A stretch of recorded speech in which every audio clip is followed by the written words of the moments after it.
My name is Freddie Blosh. Hey, I'm Gage Nobles. So my name is Trace Johns. I am Caroline Grayton with part of Muffin Jaw Designs.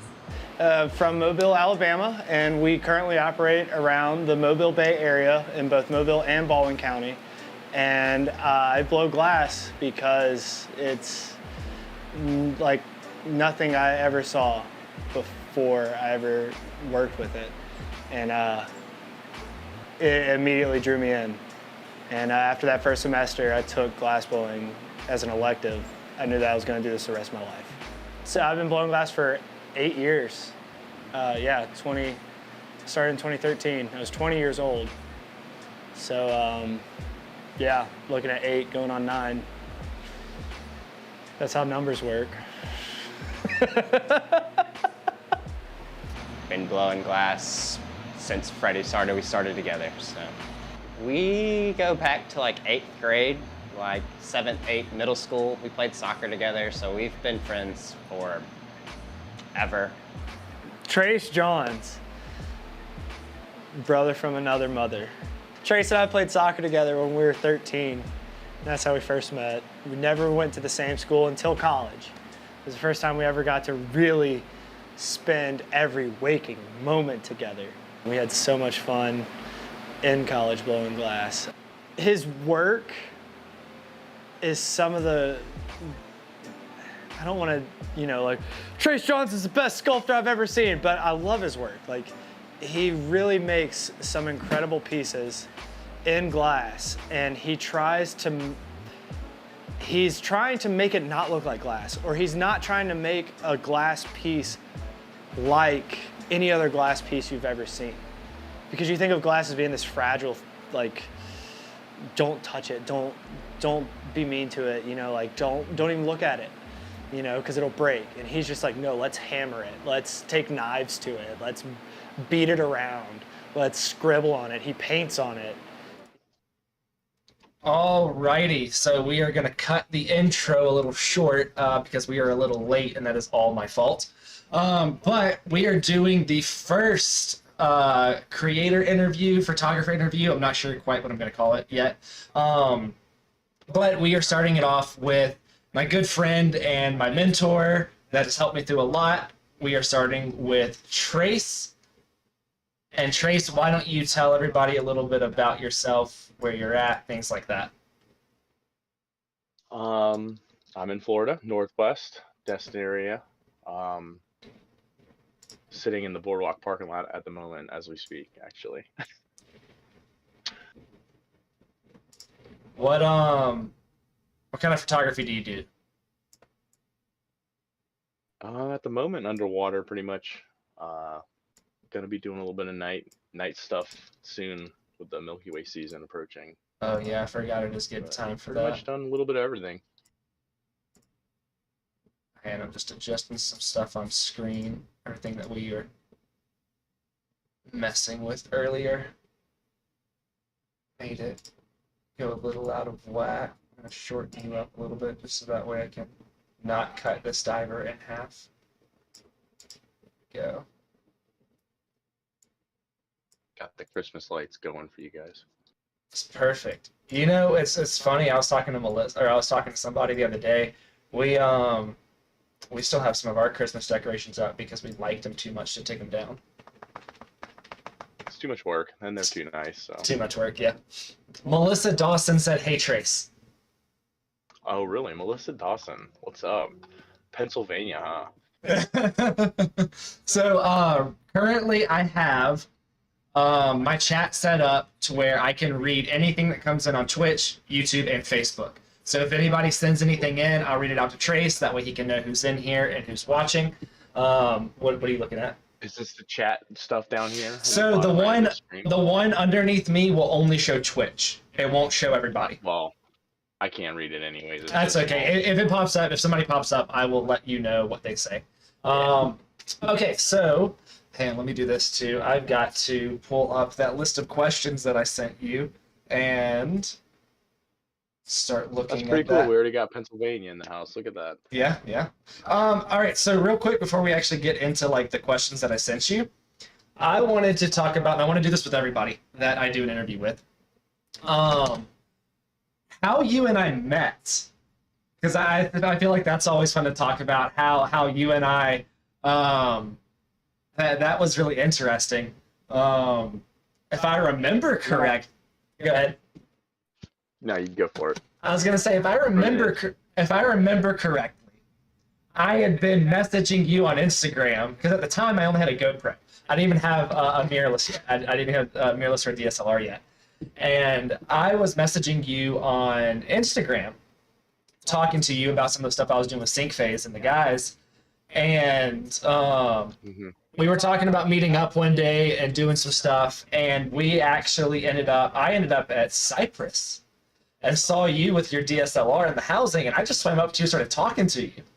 And then after a while, I asked if you had an Instagram, and you told me who you were. And I was like, oh, wait, I'm the guy that's been messaging you. And you're like, oh, yeah, you're TD Sims, aren't you? TD Sims, wow. The Instagram handles have come a long way. The Instagram handles have changed a little bit. They've changed a lot. My time is like I said, time's a construct for me sometimes, and my memory just kind of blurs all together, and I forget timelines. Wasn't sure if we had talked about cameras before we ran into each other, or if we just ran into each other in the midst of it all. But yeah, that sounds about right, and it's pretty crazy. Everybody looks different in the wetsuit, you know. Everybody does look very different in their wetsuit. I've talked to tons of people that I had no idea who they were until after they came out of the wetsuit or they pulled their hood down, and I was like, oh wait, I do know you. I do remember going out to Cyprus that day, knowing that there was like a local group of divers going to be out there, but I think I had been in contact with like Greg or something. Yeah, so we, I think like 20 of us went to Morrison Spring first and dove there. And then after that, Greg was like, I really want to go to the Cyprus one, but I need a kayak or something to get there. And I was like, well, I've got my canoe, and that's kind of where we're headed after this. If you want to just follow along, we can throw everybody's stuff in my canoe. So that's right. You got there pretty late, didn't you? Yeah, we got there very late because we stopped at Morrison first. It was crowded. It was like real packed, and I was like, I was already like drinking. I was like, nah. Yeah, and then done with that. Everybody's like clustered over in the hole over there. Well, and then all I did was I saw the housing, and as soon as I saw the housing, I made a beeline for you, and I was like, I don't even know this guy, but I'm just gonna start talking to him because like I want to be the person with the housing one day. That was. Hey, look at you now. Well, you had one. I still do. I still do. I still have the housing. I just don't have the camera for it. Good. It's a good shelf piece. Yeah, exactly. You never know when you're gonna get hit some water and need it. You know. I just don't have the GH5 for it anymore. I do want to buy. What do you run, a Nicolite? What? Is yours a Nicolite? Is your housing a Nicolite? Icolite, yeah. Yeah. So I'm gonna get one for the Nikon. I might actually look at getting a housing for the ZFC, the smaller one, just because it is a lot smaller. You know, I've been thinking mine's breaking down. It's been going on 3 years old now. Yeah. So the buttons are all like kind of failing on me slowly, surely. I have to rig it up to get it to work properly, and it's still, you know, you have sticky buttons here. You have the vacuum. Do you run the vacuum on it? I do, but I don't use it. It's a lot of hassle. Yeah. Oh yeah. It is. I remember. It's kept a pretty good seal. I've let water in many times and it's been fine. Dude, so button issue. Does yours have the water detector line in it? No. So mine's got this little strip on it that runs off of like a watch battery that if moisture touches it, it starts to beat like crazy. Yours is the Sea Frogs, right? Yeah. And there was one time that I threw the camera in there, and I was like 70 foot down with David, and all of a sudden I just start hearing beeping coming from my housing. Yeah. And I was like, oh my god. And I look at David and I tell him like, I'm going up. And I point at the camera like, I'm going up, like just trying to motion to him. I take it up to the surface, and inside there's this little wire that you can hook up for strobes, and the wire had drooped around and was touching the sensor. Dude, I panicked. I was like, oh my god. Ashley had that housing, and I remember being really sensitive. Like, if you have a drop of water in there, it's yeah, like it'll trigger that alarm. And I remember that anytime I've been thinking about upgrading. Have you? I've been You gonna go to thinking the about getting, Nautica? like, the Naughty Cam. Yeah. Or like what's the other one? Aquatica or whatever. Yeah, yeah. But I've been also debating, like, should I just get another camera to put in the housing and have two cameras? Should I go mirrorless? I mean, dude, you know me. I'm mirrorless gang all the way. Oh, gosh, what just happened? I would like the fast frame rates. I think it would definitely come in handy. Just But yeah, like, I'm not real set on what I want to do, so I'm not gonna make the decision quite yet. yeah, Jesus, like all of my stuff's falling apart right now. Hang on. I moved a window over and it like flipped out on me. Hang on. There we go. Where's the lo-fi? Do we got some lo-fi playing in the background right now? Or? Yeah, so actually what I might be able to do, and I might be able to get that up. Let me try something. So Don't work too hard on it. I was just wondering. well, I wanted to do I it thought too. it was a good touch the last stream. Yeah, I usually have it playing in the background of most of them, just because I can do that royalty free and not have to worry about getting a copyright strike because of who it's through. Yeah. I use them for my YouTube videos and everything too, but I can normally do that. But the problem is that I have OBS, which is my streaming software, set up to just take all of the desktop audio, and I don't think it treats everything at the same volume level. So even if I like drop the volume level on it, it will not actually pick up a different volume level than like your voice. So it would drown you out. I can bring it in screen by screen, but I don't know quite how to do that yet. Yeah, So yeah, it's crazy. Actually, hang on, let me just see if I can figure it out real quick, because if I can't, if this one click works, then I can actually do it, because then I'll know what to do for the other one. Yeah, okay, never mind. I don't know how to do it. So I'll have to just figure that out before the next one. Dude, I swear, I tested. I think it's a good touch. I think it's like, it is. It's groovy. It's a pretty good touch. It's pretty easy to sit there and listen to. Now I will say this: I've listened to the same album 5 times now. Like I did an 8-hour editing stream 3 days ago. I think it was on Sunday, and by accident I had the same album on repeat for 5 hours. Nice. Well, that's easy to do with a lo-fi on it. It is, and it was like the one that I actually owned the record of too. So like I actually knew all of them. So it was pretty good. Of course. Okay. Yeah, I mean, whenever I get on YouTube and I'm like going through the lo-fi, like I always hear the same ones over and over, but it's like they're all so different. But it's like, right. I'm pretty sure I've heard that before. They all kind of sound the same. Okay. So, hey, let me do this real quick. Oh, hey, Morgan. Morgan. Am I getting that name right? What? Do you want food? I do want food. What do you have? Hey, I have not Melissa. eaten. Trey said, hey. I eat your knees. Hey, I can barely see you. Look, It's am I so here? small. Yeah. The phone's so Do you- far away. She's got red hair now, by the way. Oh wow. Are you wearing like a blazer or something? I can't hear him. Are you wearing a blazer? No. It is.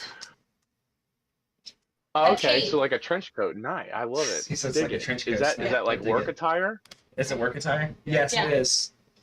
Oh, I love Yes. that. That's awesome. Do you know what Morgan said it looks good? So Thanks. we've got Morgan in our Twitch chat. Morgan is also a photographer. She does fashion product photography, and she's actually getting her degree, I believe, in some form of photography. Nice. So I always Morgan, want to do a little bit of product Raising photography. do it. Raising Cane's. Awesome. That's my new tripod. Yes, Raising Cane's.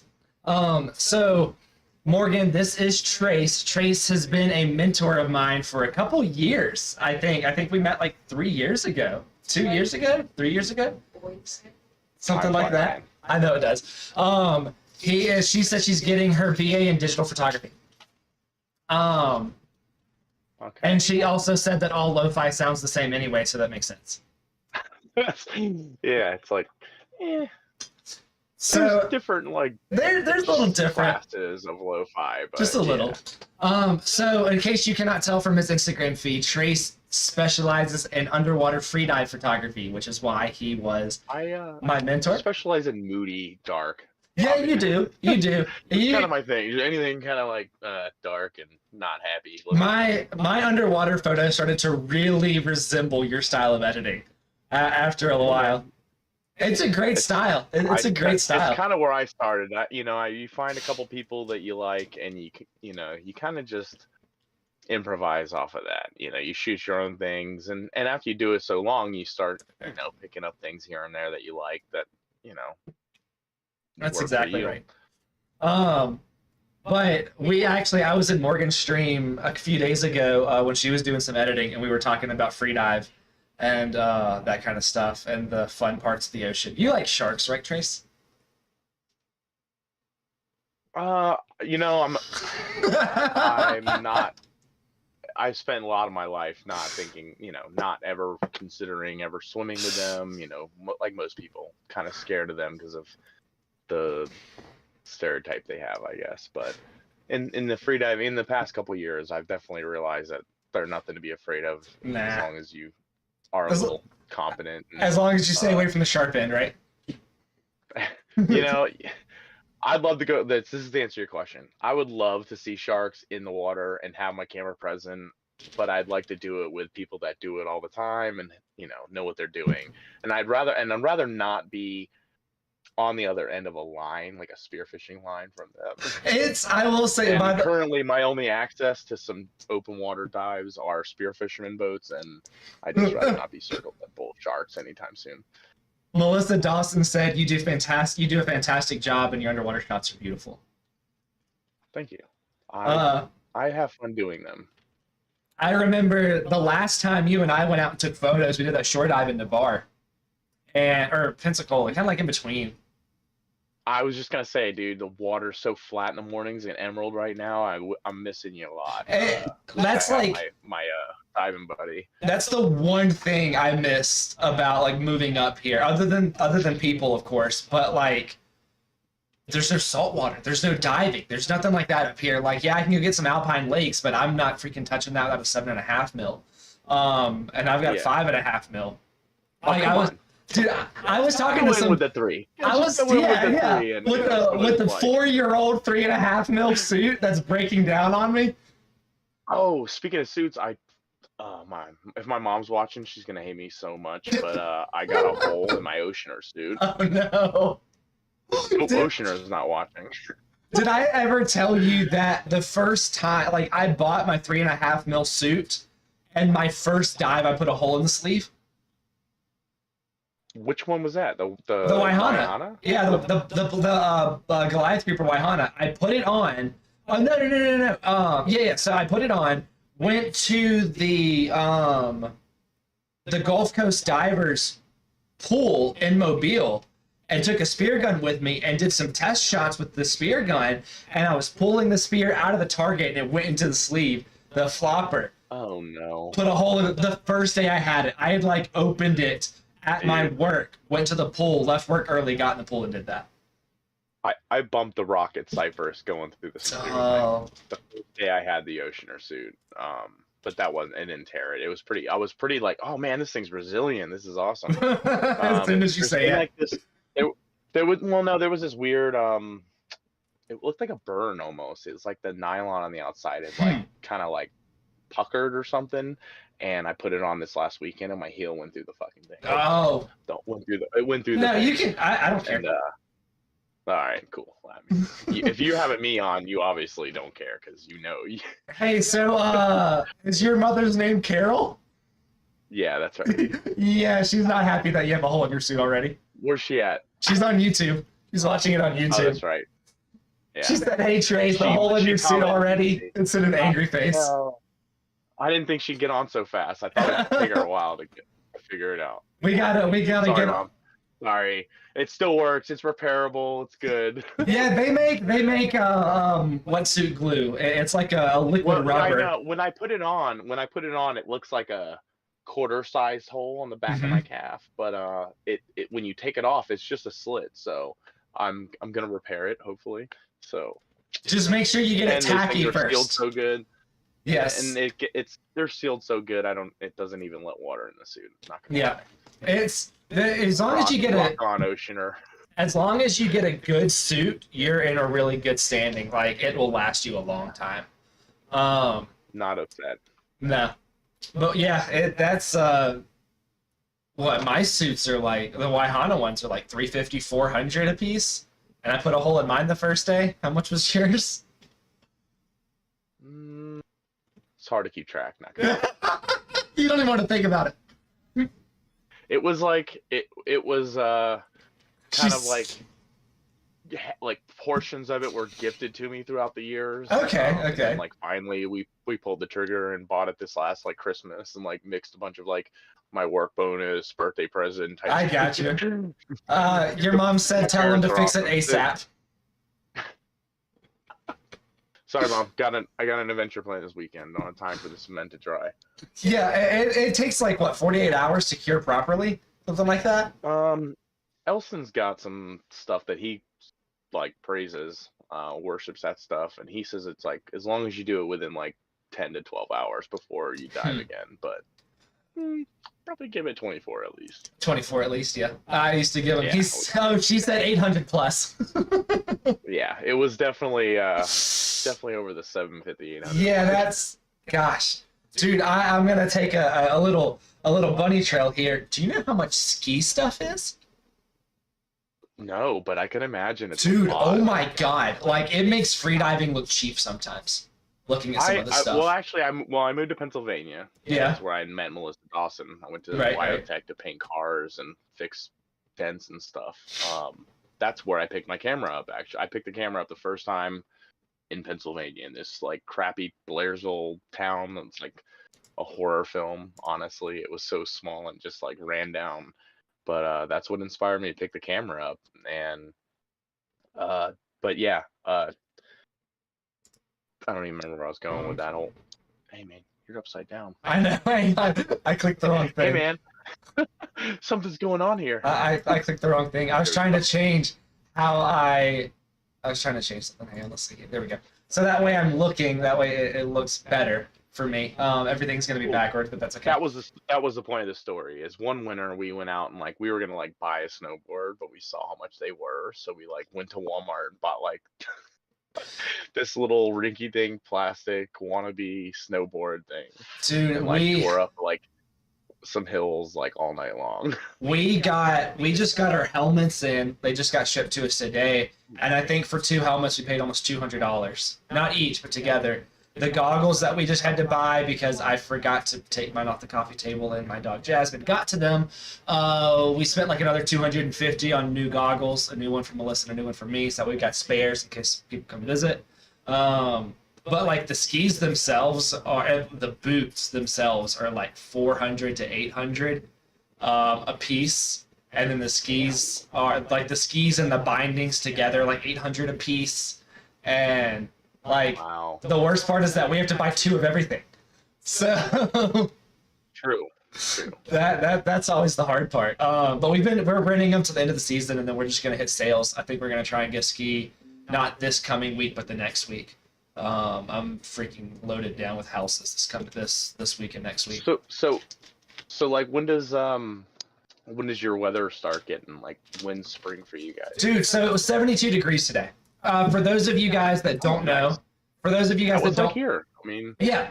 Also, Jamie L said, "Hey, I know that dude. His style is on the dark side. You should see his Halloween shoots. I'm always bugging him to do more. And ski stuff is outrageous." Oh, that's your sister. We got the whole family. We got the whole family in the chat tonight, guys. Hey, that's okay. My family's super supportive, obviously. Yeah, that's fantastic. I appreciate everybody that's in here. Yeah, so 72 today. They were like puddles from snow melting. That's how freaking hot it was today. But like, it's not hot. It feels, in the sun out here is intense. So like, I was in shorts, and your mom said, "Where in Colorado are you?" We're in Denver.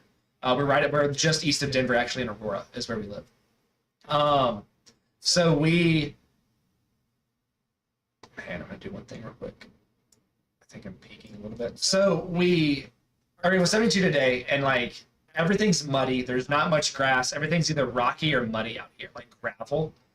And so I went and shot 5 houses today. By the end of it, my boots are covered in mud and like soaking wet.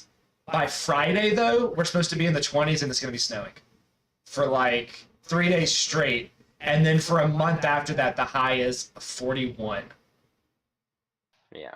Oh, I'm familiar. My family, my dad's side of the family's from Colorado, so I know it gets like warm and then cold. But so I guess I should say, when can you look forward to like good weather, like flowers blooming on the mountainsides and stuff? Okay, so here's the thing though. Also, Melissa Dawson said they hit 50 today and 35 tomorrow. Yeah, we're gonna get that cold drop like a day after you guys. So here's the weird thing. Most of the ski resorts close in April. Red Mud in Colorado. I was right Now, before our summer, pretty much. Arapahoe Basin does not close until June. January, February, March, April, May or June. You can still go ski in Arapahoe Basin because it's all shade all the time. Like the sun never really hits anything in the Arapahoe Basin. So like even though there were days when it was 30 or it was like still 20 degrees, but the sun up here, Morgan said you hit 87 today. Good God, already. Well, oh, that's right. She's in Arizona. She's down in Arizona. So. It's a different kind of 87 over there. Yeah, it's a different kind of 87. But like there was one day I remember it was 20 degrees in the middle of the day. That was the high, but there was not a cloud in the sky, so snow was melting. I was in a short sleeve shirt and jeans in 20-degree weather walking around outside. So then the next day when it dipped down into the single digits, everything refroze again, and like that's where things get dangerous. Because you have a nice fresh layer of ice. It's no longer snow. Yeah, it's all slick.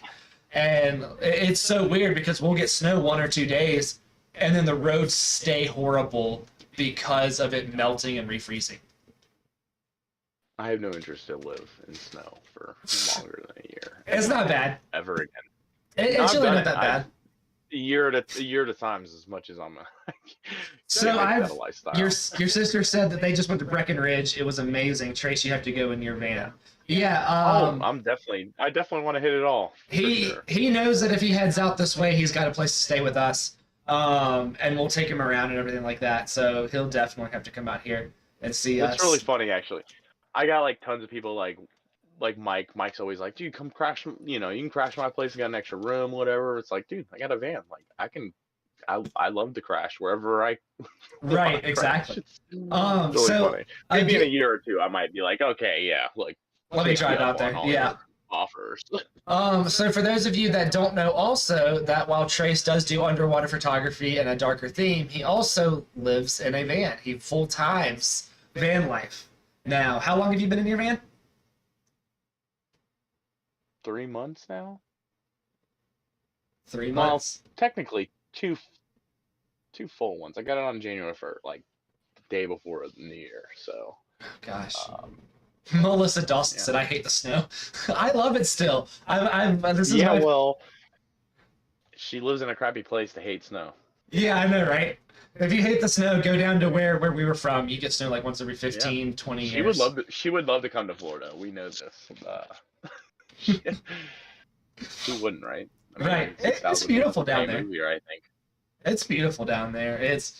I don't know. I'm glad to have something a little different, but it's still beautiful down there. Okay, so before we get in, before we get into your photos and we're gonna also talk a lot about living in the van. I'm gonna keep saying a lot for those of you that don't know. For those of you that don't know, Melissa and I lived in a school bus for 3 weeks before it broke down on us. So we'll probably talk about that. I kind of know what it's like to live in something. That's harsh, dude. I know. That's a horrible story. Such a bummer. That's such a bummer. But so while we didn't live in something as small as a van, we did live in a bus, and we were ready for that nomad life. So we'll talk about that in a little bit. But first, I want to do some, I guess, gear talk. First, tell us what you use, your main camera, if you got any other bodies or anything like that, other cameras that you've used, things like that. Got a Canon 5D Mark IV. It's the only camera I own other than my phone.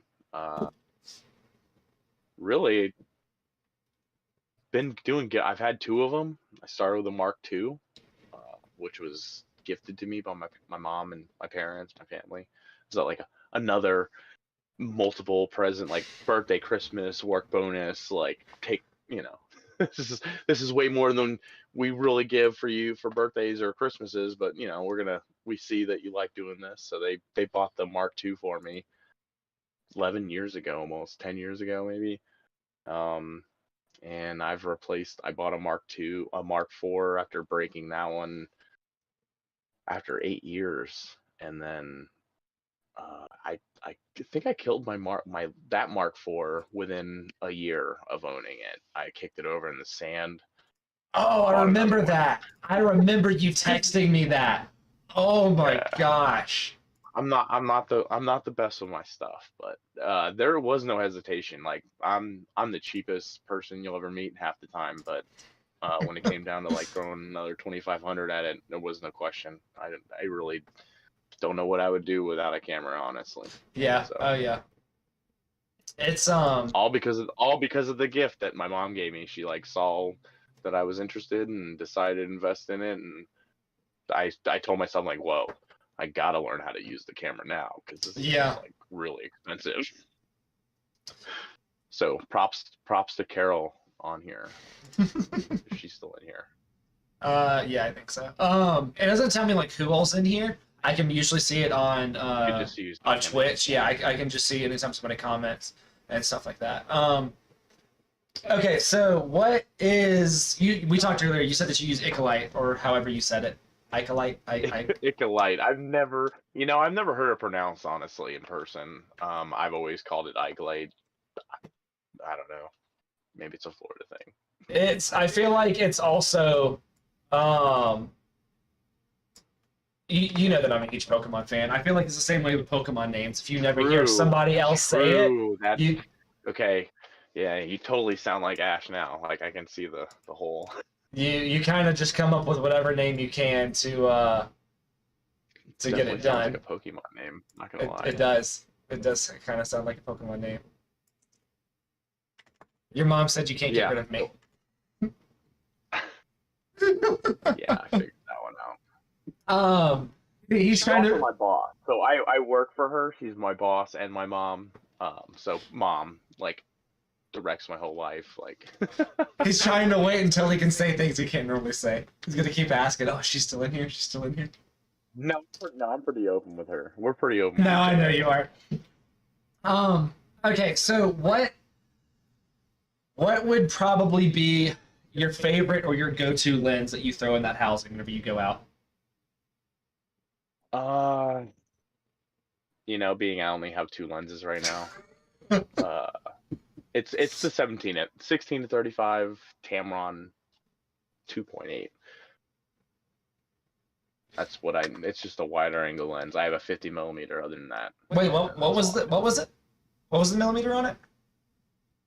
What, the first one, the main one? The wide angle? The Tamron. 16 to 35. Okay, I've got a 15 to 30. I've got a 15 to 30 Tamron for my Nikon. So that's why I was just curious. I didn't know if we had the same lens. Your mom said not true. It's a 17 to 35. A 17 to 35? Okay. Probably not. Jamie said it's a cheap lens. It costs maybe $600. That's funny. That's crazy to me that you say that that's a cheap lens, because like one of my favorite lenses is this Viltrox right behind me, and it was only $400. And it's a Viltrox f1.8 and it's a Z mount. Yeah, it's only $400. I would love for this thing to be at 1.8. That would be pretty killer. You need to look at Viltrox. I don't know if they make, what is yours, an RF mount? I've never even heard of that. What is yours, an RF mount? EF. No, it's EF. EF. I honestly don't even get the mounts. Like I go on and I'm like, unless it says full frame sensor, I don't buy it. Like I don't blame you. there's like EF and EFS. Like, Yeah, I guess I don't know.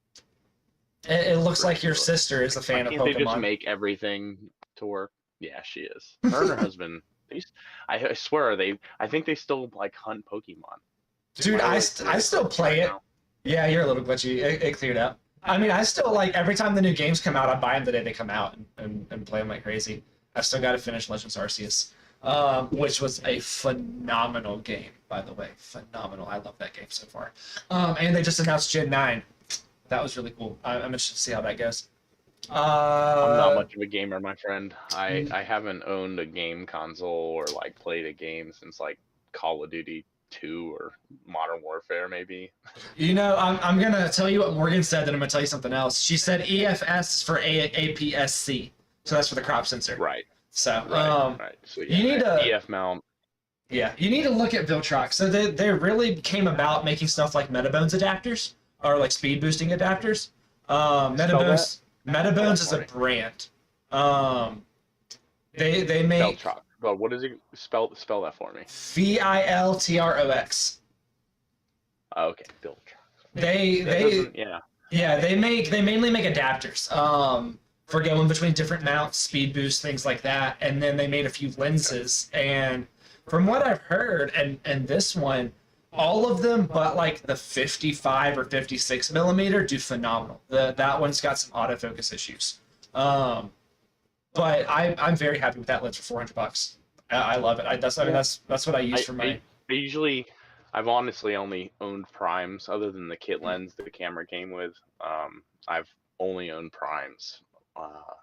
Just this 17 to 35 Tamron's my first telephoto purchase since the beginning, really, and not because I don't have the focus gears and focus rings on the underwater housing. It's not like beneficial to me. It pretty much just stays on 17 in the water.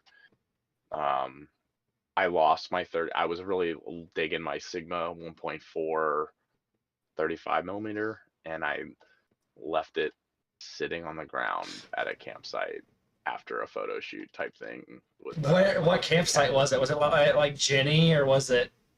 No, it was me and Kathleen hung out the first time at Cotton Landing. Oh gosh! I was shooting her in the back of the van, and she was like we were getting some like fucking hard drive gold, man. It was so good.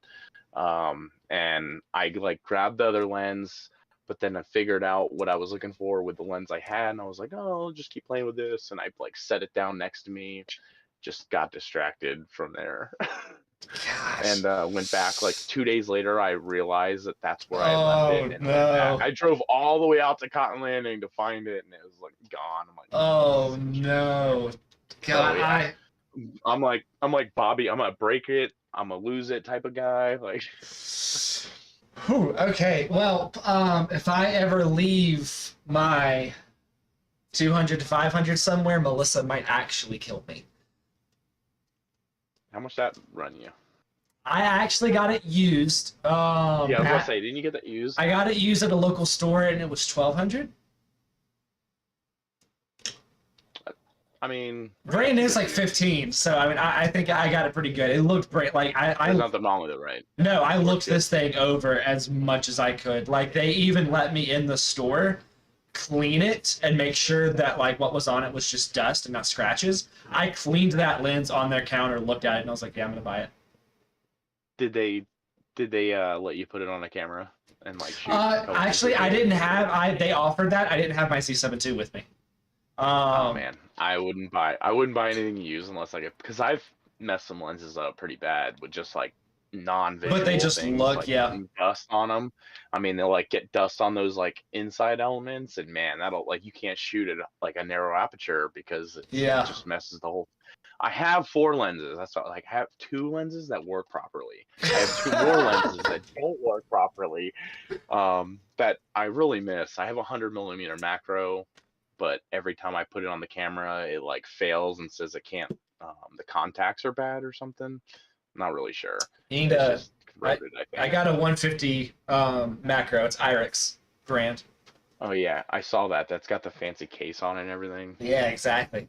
So that way there's less of a chance of me damaging it because I'm horrible to my gear. I mean, like, Well, you saw my when I got the new Aquasphera mask, Yeah. Aqualung Sphera mask.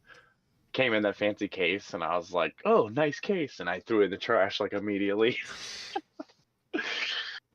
I Where I it's just not I gonna ever get used. I keep the cases. I always keep the cases. I'm horrible about it. I have to keep the cases. And I like, mean, I like to keep them, but it's in practicality, I know that I'm never gonna use it. I'm like, and yeah, if so, they're gonna get dirty and ruined, and it's just yeah. gonna be a space.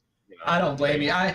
There was I think I went to the Mike's Camera Store, which is the local one here, and whenever I bought the ZFC, they were talking to me about an extended warranty on it. Like Nikon's got this 1 year warranty that's, like if you drop it in water, it doesn't cover it. If you do this, it doesn't cover it. If you do this, it doesn't cover it. So then they were like, we have an in-house warranty for like another $150. Somebody on YouTube, his name is Michael Spazio, says lenses come and go. You won't forget it again though. I will not forget a lens sitting on the ground again, hopefully. But yes, I was staying positive on that one. I was like, I had a new one that obviously I was using and liking more and trying to get used to. But yeah, there's more lenses out there. And I buy cheap ones. I don't spend over $1,000 on one. So I know that it sounds expensive, but for a full frame, that's not expensive for a full frame. That's pretty average for a full frame. That's well, whenever they offered me this warranty on the Z7 or the ZFC, it was like another extra $150, something like that. And I think the body for the ZFC was like $950. And so he hands me the pamphlet for it, and I start looking through it, and I was like, wait a minute, you're telling me if I drop this camera in the snow and it stays there for an hour, if I can find it and bring it to you, you'll cover it under warranty? And he's like, yeah, absolutely. I was like, yeah, sign me up. That's pretty much what I did with the new Canon. I got the like $250 full flat rate warranty, and it's like, as long as you can bring our pieces back to us, like we'll replace it. We'll test that. Bet on that. Oh yeah, I'm gonna put that to the test. I told Melissa you'll be seeing me coming back. I told Melissa I finally feel comfortable enough on skis that I'm gonna take the ZFC out with us next time. I spent $150 buying a new bag that is 100% water resistant with rubber seals, so that way if it's snowing, I don't have to worry about anything that's in it. And it's just like a sling bag. Oh yeah, that's what I told the guy at Mike's whenever I bought it, because he showed it to me, and I told him, I was like, you do realize that I'm gonna test this thing out in like 2 weeks. It's gonna be snowing, and we're gonna go snow. We'll really put that water resistant label. Well, that's what he even asked me whenever I said, sign me up for this warranty. He was like, have you, what do you put your gear through? And I said, let me put it this way. I started photography with underwater freediving photography around spear fishermen. He goes, oh God, okay. You put your gear through the ringer. I said, oh yeah, I put my gear through the ringer. Everything's got to be kind of waterproof in that way. I don't buy a lens unless it's weather sealed. I've been in desert or sand dunes and snow and ice and on glaciers and in water, and the sand dunes can be even worse than the Gulf sometimes. I mean, they can. Same problems in a different atmosphere. So, I've got my Pocket 2, right? My little vlogging camera.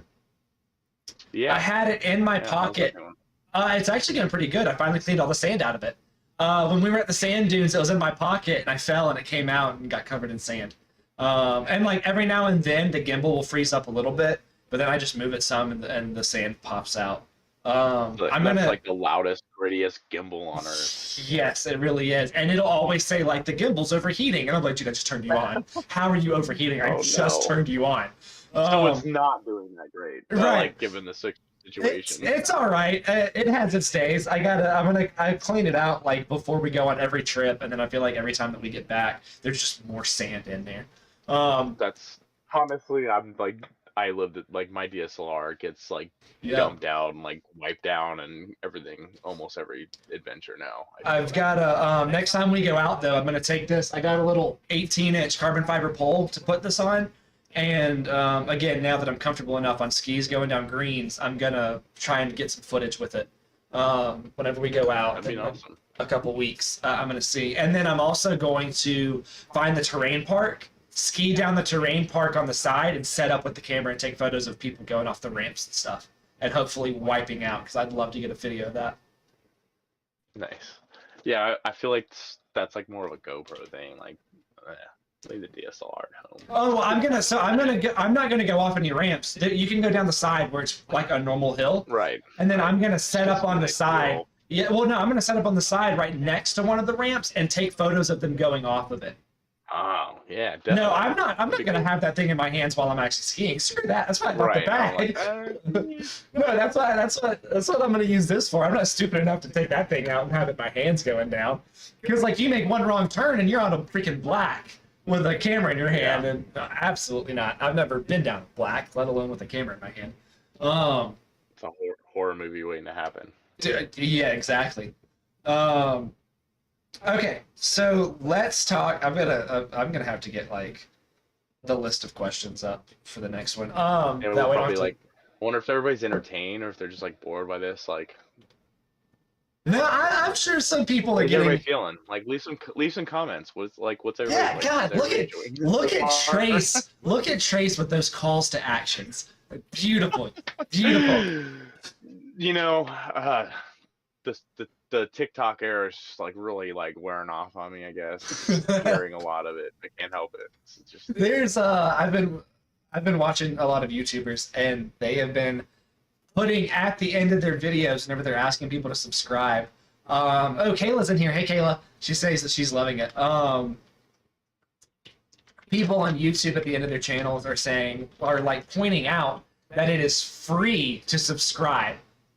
And some YouTubers that I watch are like, I don't know why I have to tell everybody that it's free. It's never costed anything. I don't know Does why. it cost something somewhere? No, it doesn't. It's just saying that something is free. It triggers the algorithms and people like. Well, look yeah, up. saying that something is free, people are more inclined to do it because they may assume it costs something. So Michael Spazio said, I hope I'm pronouncing that name right, said that he's not bored, he's loving it. What is your favorite season for the Gulf or ocean shoots? Spring or fall for sure. Yeah. Calm as clear as water, less people. Just seems to be Yes. the spring and fall tend to have like these really emeraldy lake days where like the north wind comes and it flattens like the whole Gulf out and it just stays clear, and that low sunlight just creates some really nice lines in the shadows. Let me see if I can. Do you have any picture in mind that I could find on your Instagram? That'd be a pretty good example. I mean, most of It's all any of the springs. stingray photos are done near fall time. Yeah, I don't do a whole lot of Gulf. That, you know, maybe the jellyfish. Those are probably more towards like summer. Just That's October. That's fall. October it? 14th. Yeah. can't look at the post date. I recycle. Oh, a lot of do you? stuff. I shoot a lot at once, and I try not to post it right away. I, keep it for rainy days. But Well, I remember whenever I was down there spearfishing, it felt like the winter was supposed to be this mythical, calm, clear time, and it never was. It was like, no, dead winter is usually pretty rough and Yeah. nasty, like brown. because you get those north winds. It's weird. And it's just too cold. Like just getting in it. I mean, you think the springs are cold, but the Gulf in the winter, and then you have the wind like pounding on you. 'Cause Yeah. It's like out on the beach, you can almost assume that you're gonna deal with like twice as much wind as inland. Even like Yeah. 10 minutes like on the other side of the bridge here in Fort Walton, it's like half the amount of wind that you're dealing with here on the Gulf. So you come out here and it's like 58 degree water or whatever, and it's like the wind's blowing. It's like terrible. This It's not fun. Definitely this- got to be worth it for me. Like it's got to be like, man, that is some gold. I'm gonna get out there and Yeah. risk it for the biscuit. Oh, definitely. That's how it was a lot of time whenever we go spearing. Is that you in the backup? Yeah, so that's me in the background. This is from our very last day diving together. When was that? I mean, it says October, but it wasn't October. Yeah, it had been like probably late summer. It would have been August or September that we went out there, because I remember I wore my 1.5 mil. No, I wore my 3.5 mil. Was it just me and you that day, or was No, it was somebody me, with you, and us? Kath. Because Okay. remember she tried to swim that out, was, but the that jellies were was too bad. definitely.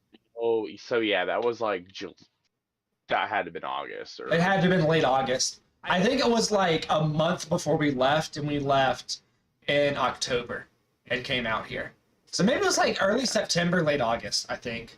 yeah, so like, you know, coming into fall, like, you know, those are usually my favorite times. Just even and for any water, really. I mean, same goes for springs. Less people, lower light, nice green foliage, flowers. If you know you have it. Hey, look, there's Kayla. What's up, Kayla? Kayla, we need to shoot, man.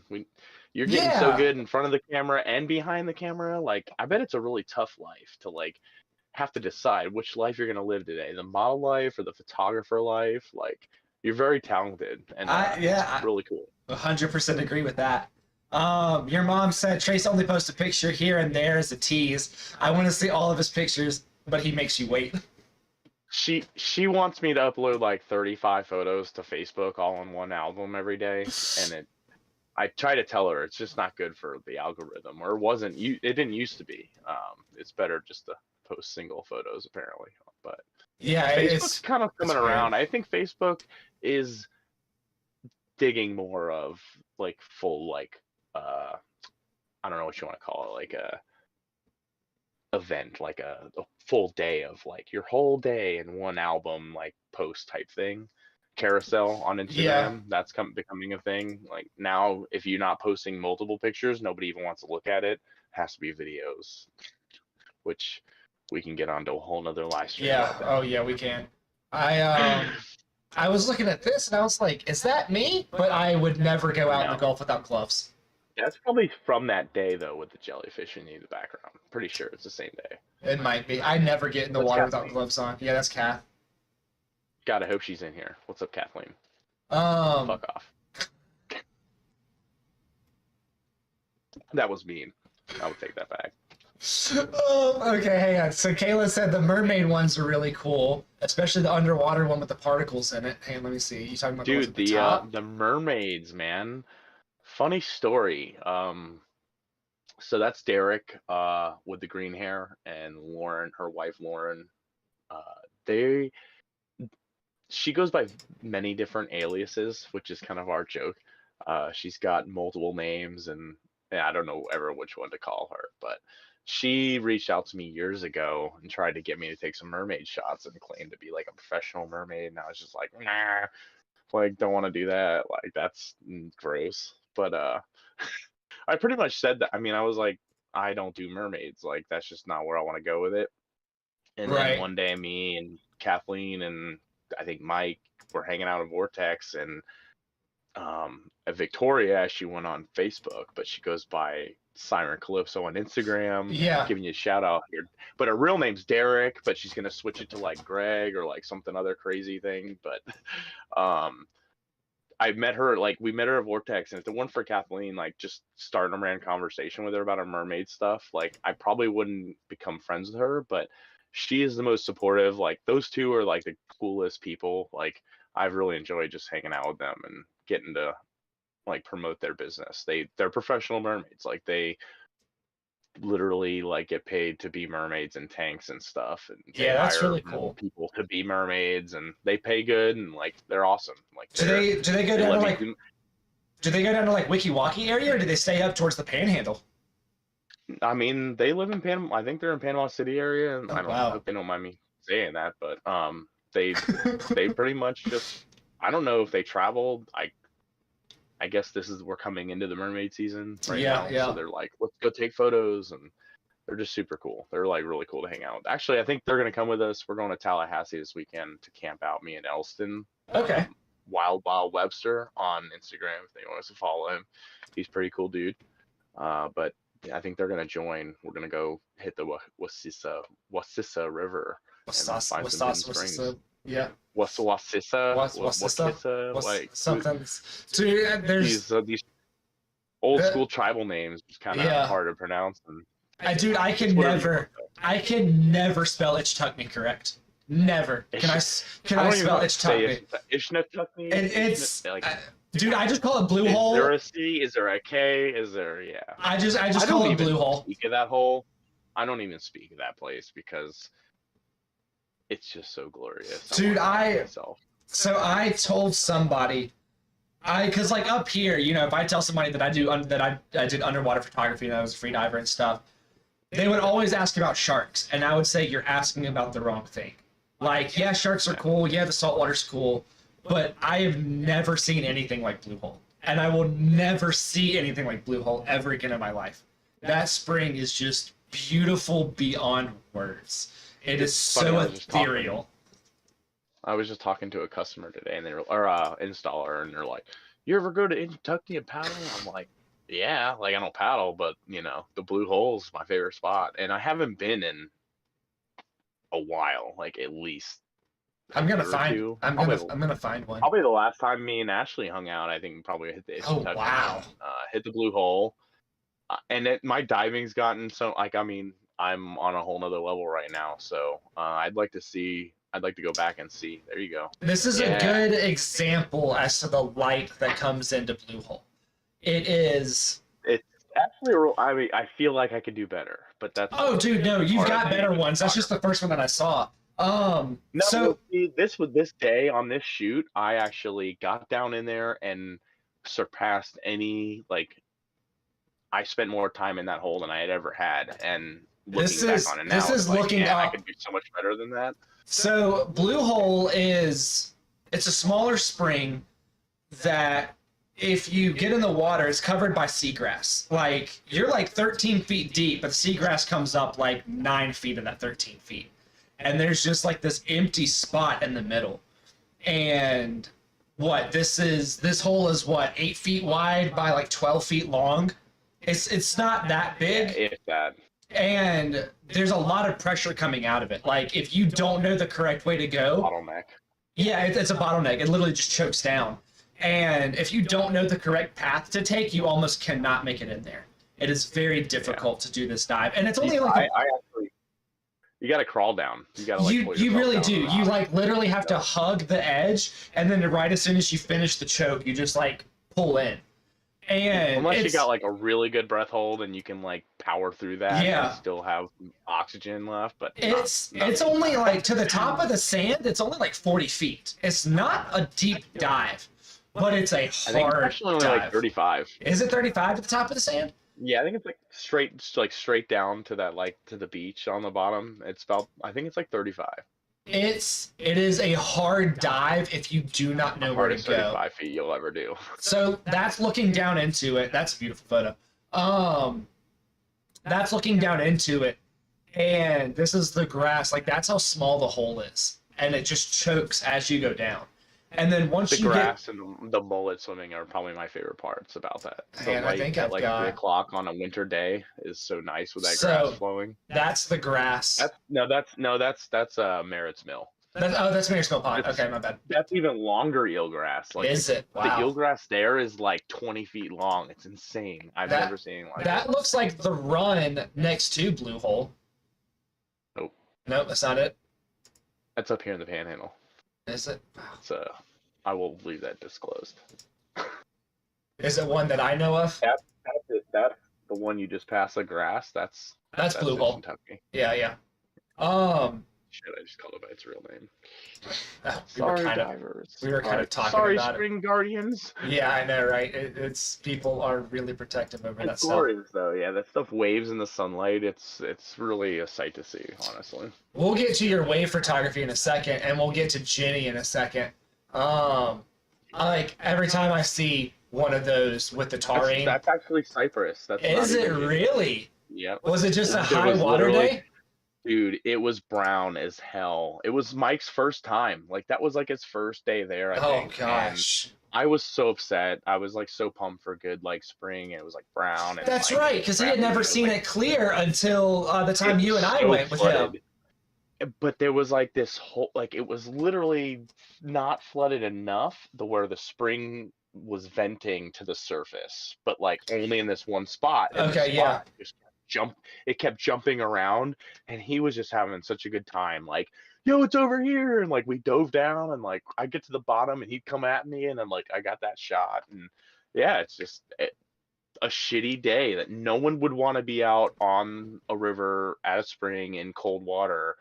turned out to be a really great photo that's like monumental, honestly, What? in our like Cyprus last year is of life Cyprus story. is 72 degrees year round, right? Or is it one of the 68 ones? 68. I think 68 all the one. panhandles are like Yeah. 68. So again, for those of you that don't know, all these freshwater springs that are in Florida in this area are of a year-round constant temperature between 68 and 72 degrees. They are always that temperature no matter what time of year you're there. So sometimes you get there and it's 40 degrees in the air, you hop in the water and it feels warm, and then you dread getting out. That's why I loved going to the springs during the winter. I hated getting in the springs during the summer. Absolutely hated getting in the springs during the summer. I've said that all summer long, and then the winter's here, and it's like, dude, it is super hard to get suited up in the winter. Like dive into that water. Like, and once you're in the water, it's like, yeah, you don't want to get out, but Yeah. it's to even just get there and wake up early and like go there. That's why I love the van life. I can just like wake up there. Yeah, oh, Don't definitely. have to go through the whole like drive an hour early type thing. But Yeah, no, it's I'm crazy. super laggy. Okay, so we were talking about them earlier. I'm gonna leave their stuff right there in case anybody wants to give them a follow and check out their stuff. While we talk about, well, I guess we kind of already talked about it. I was gonna ask you what your origin story was, how you got into photography, but you said that your mom gave you a camera, and that's kind of how you got into it. Well, no, I moved to Pennsylvania, which is crazy because I've lived here all my life, and it's like people come here because it's so beautiful, and I've really just taken it for granted all my life, I think. I mean, I've always been a beach guy, like skimboarding and, whatever, sit on the beach drinking, hanging out with friends, but didn't really care for photos or enjoy nature as much. Like, didn't really overdo it, but I moved to Pennsylvania and like just going, like seeing curvy roads and like like hills and Mhm.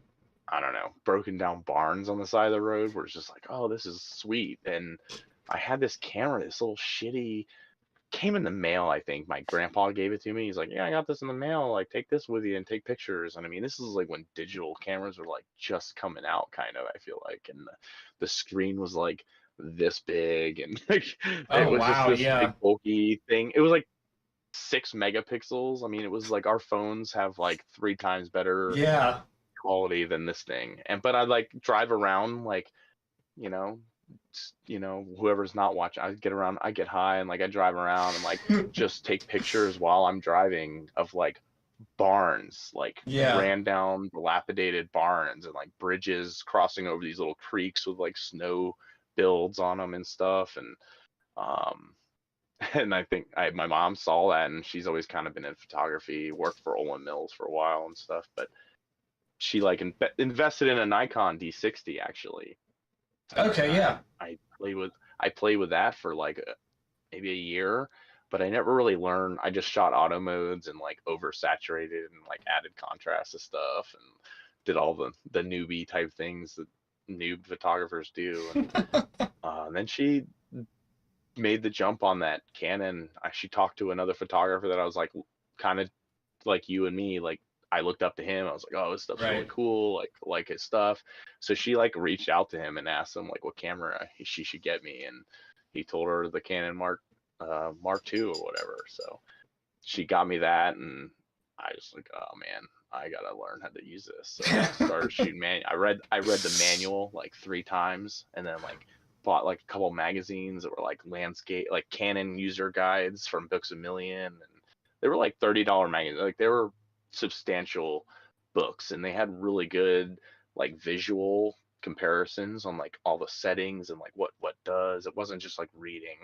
So like I took to this one particular magazine really well, and I honestly give it all the credit for learning photography. Like I just read this thing over and over again and went out and trialed error. I just tried and try over and over and over again, man. Just trial and error is it. You just like make adjustments for the next time. But yeah, that kind of just snowballed from there. Like more and more people just kept telling me I need to do something with it, and eventually I started believing them. So how did you get to the underwater part? I had a GoPro, I mean, years ago, and me and Ryan Doherty, my buddy from high school, used to go out to the spring like Ecofina and swim around, but you know, we had like just I didn't take it seriously. And then I kind of pushed, after a relationship had ended, I really dove into just doing Milky Way photography a lot. Right. And As you do. that's when it really started. I started going out like 3 a.m. for photos and like going out of my way to do it. And then I met Ashley, and Yeah. she was a competitive free diver and kind of convinced me to buy the housing for my camera. I was like, I wasn't, you know, I was working so much. I worked like 7 days a week for like 6 years. I had no daylight. That's why I did night stuff and low light stuff, because all I had was nights. So I'd go out and do that kind of stuff, but couldn't justify spending $2,000 on a housing for like using it once a year. And then we were dating, and I was seeing her like every 2 months and diving springs and stuff. So I was like, all right, I think, you know, she's like been photographed by some of the best photographers in the world underwater. Like, I need to step my GoPro game up and get the housing. I haven't looked back since. I mean, the second I got that thing, it's just been obsessed. Yeah, it's Fun. it's interesting once you start getting into it. It's crazy how I remember I always like the challenge. Like anything that's challenging, like even if it's something I don't really like, if it's like a new challenge for me, it's kind of like I kind of want to do it until I master it in my own head. To any photographer that's watching that wants a challenge, go underwater.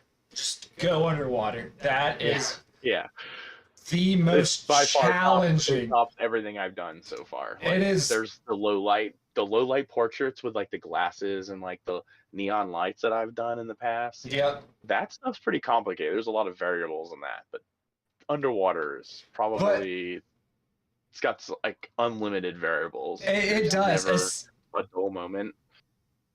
I was talking to somebody and they asked how difficult it was, and I said with scuba and strobes, easy. Free dive, that's the hardest photography that I've ever done that you could probably do. It's insane. But that being said, once you figure out lighting underwater, going above water is so much easier. Yeah, I mean, it's easier, but it's a different ball game. It is. It's a different ball game. All different rules. It's also. Wow, is my video really glitching that bad? It is right now. Like, it just started doing it. My service is pretty full right now. It looks fine now. I will say it's nice having a natural massive diffuser above you in water, and most of the time overcast. It's really nice having that underwater. But you never shot crop sensor underwater. No, I probably wouldn't even try it, honestly. Yeah, it's difficult. It's hard. But hey, okay, let's see here. So let's see. We've already talked about. We know what you primarily shoot. We've talked about your gear and all that kind of stuff. Oh, okay, here we go. This is. I know this is kind of hard. It's going to be like choosing between your children, that neither of us have. But what is your favorite shot you've ever gotten, if you can narrow it down to one? You know, you prompted me these questions, and I was just like, man, that's gonna be a hard one. I really don't. I can think forever and never come up with a favorite. Do you have like a current favorite? So I never have a favorite of all time. I do have my current favorites until I take another one that I like better. Do you have any of those? Is it stuff with your van recently? Because like you're killing it with that stuff. I mean, yeah, the light painting has been fun. Like, but it's all kind of. These were really good. I loved these. I don't really. Yeah, I mean, yeah, like the outcome was cool. Dude, it was such a fun just experience to do this with some friends that were like getting engaged. It was like reaching out, like, oh yeah, like we don't want the boring beach stuff. Like we want something creative. And I'm like, I'm your guy. That's the only thing I'll kind of take on.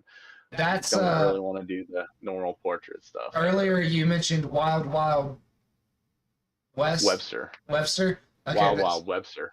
So there's his Instagram Or handle. it might be Wild Wild Webst, like Yeah. WEBST. Yeah, with the And there's underscore. underscores in there. Yeah. His name's Elston Webster. He's dude, he comes over from Tallahassee and like dives almost every other weekend with me and like hangs out. God, that's Yeah, a dude. drive. That's a 3-hour drive, Yeah, isn't it? I mean, well, 2 if you just meet me at the Springs because it's an hour That's true. coast.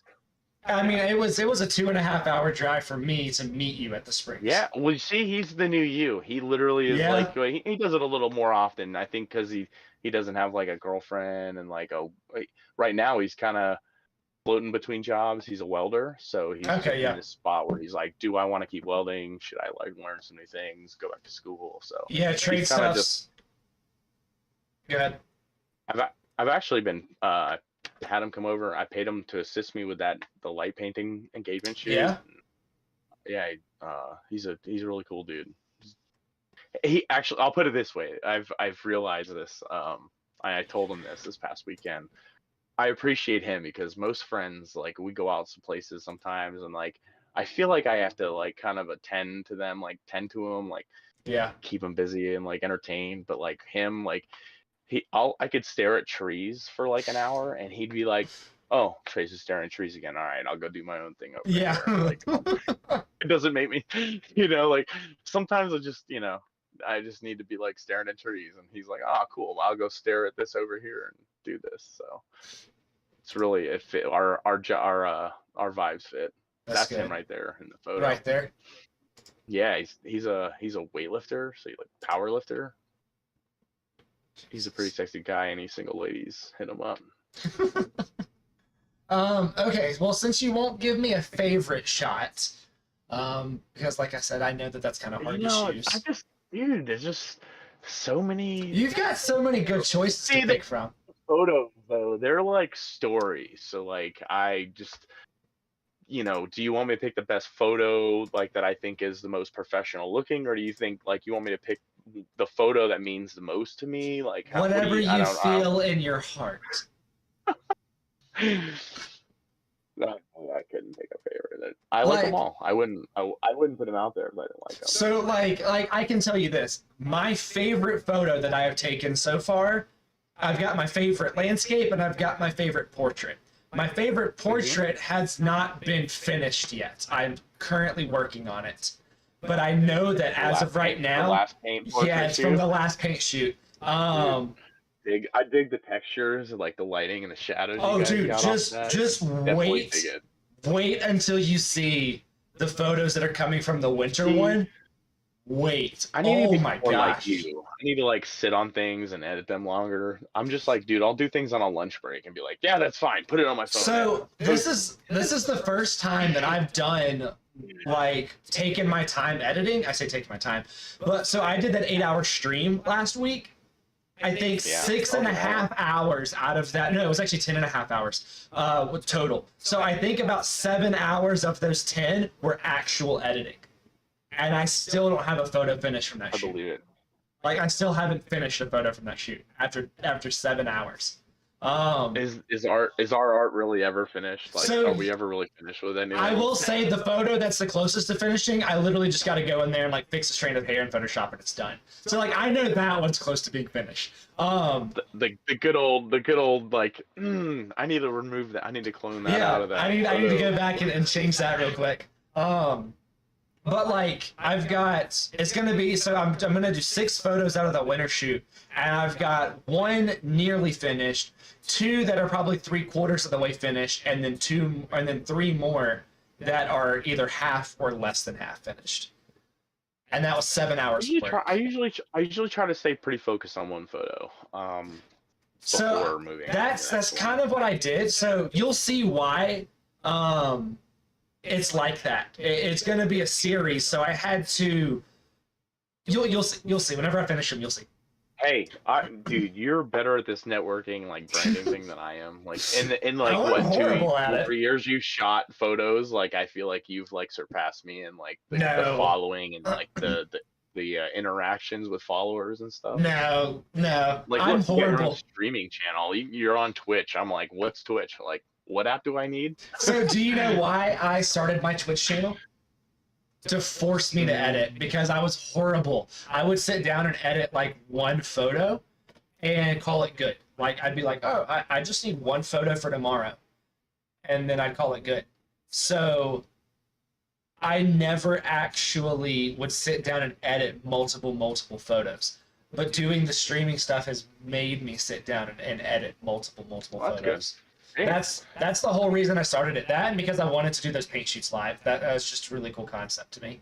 To do I those. like. I mean, well, it's trendy nowadays. It's definitely cool to like tune in and watch people do things, especially Yeah. what you're doing. You're like, it's more than just like sitting around, painting your nails and doing weird normal shit. But I like, mean, doing Melissa does do the makeup for the photography first stuff. half of the paint Well, yeah, shoot. but that's but it's all part of it. It's like this Oh, a yeah. lot of work and like dedication. It's you don't really get like seeing a end finished product. You don't really get the vibe of like how much work it took and to like do this.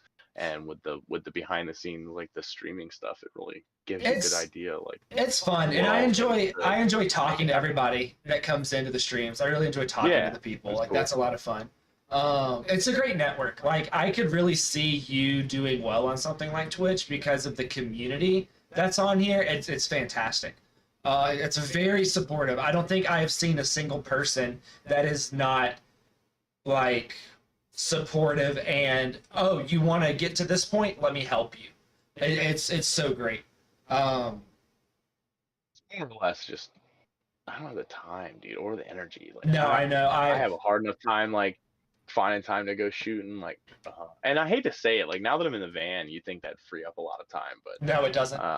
Not you know, a you lot gotta, of like- times taking like sweeping and like because you have to have things out of your way. You can't Yep. just leave things sitting around. So like I'm cooking and doing things like I had a 3-bedroom house with a nice kitchen and like I didn't use the kitchen. I didn't like do anything that I should have done.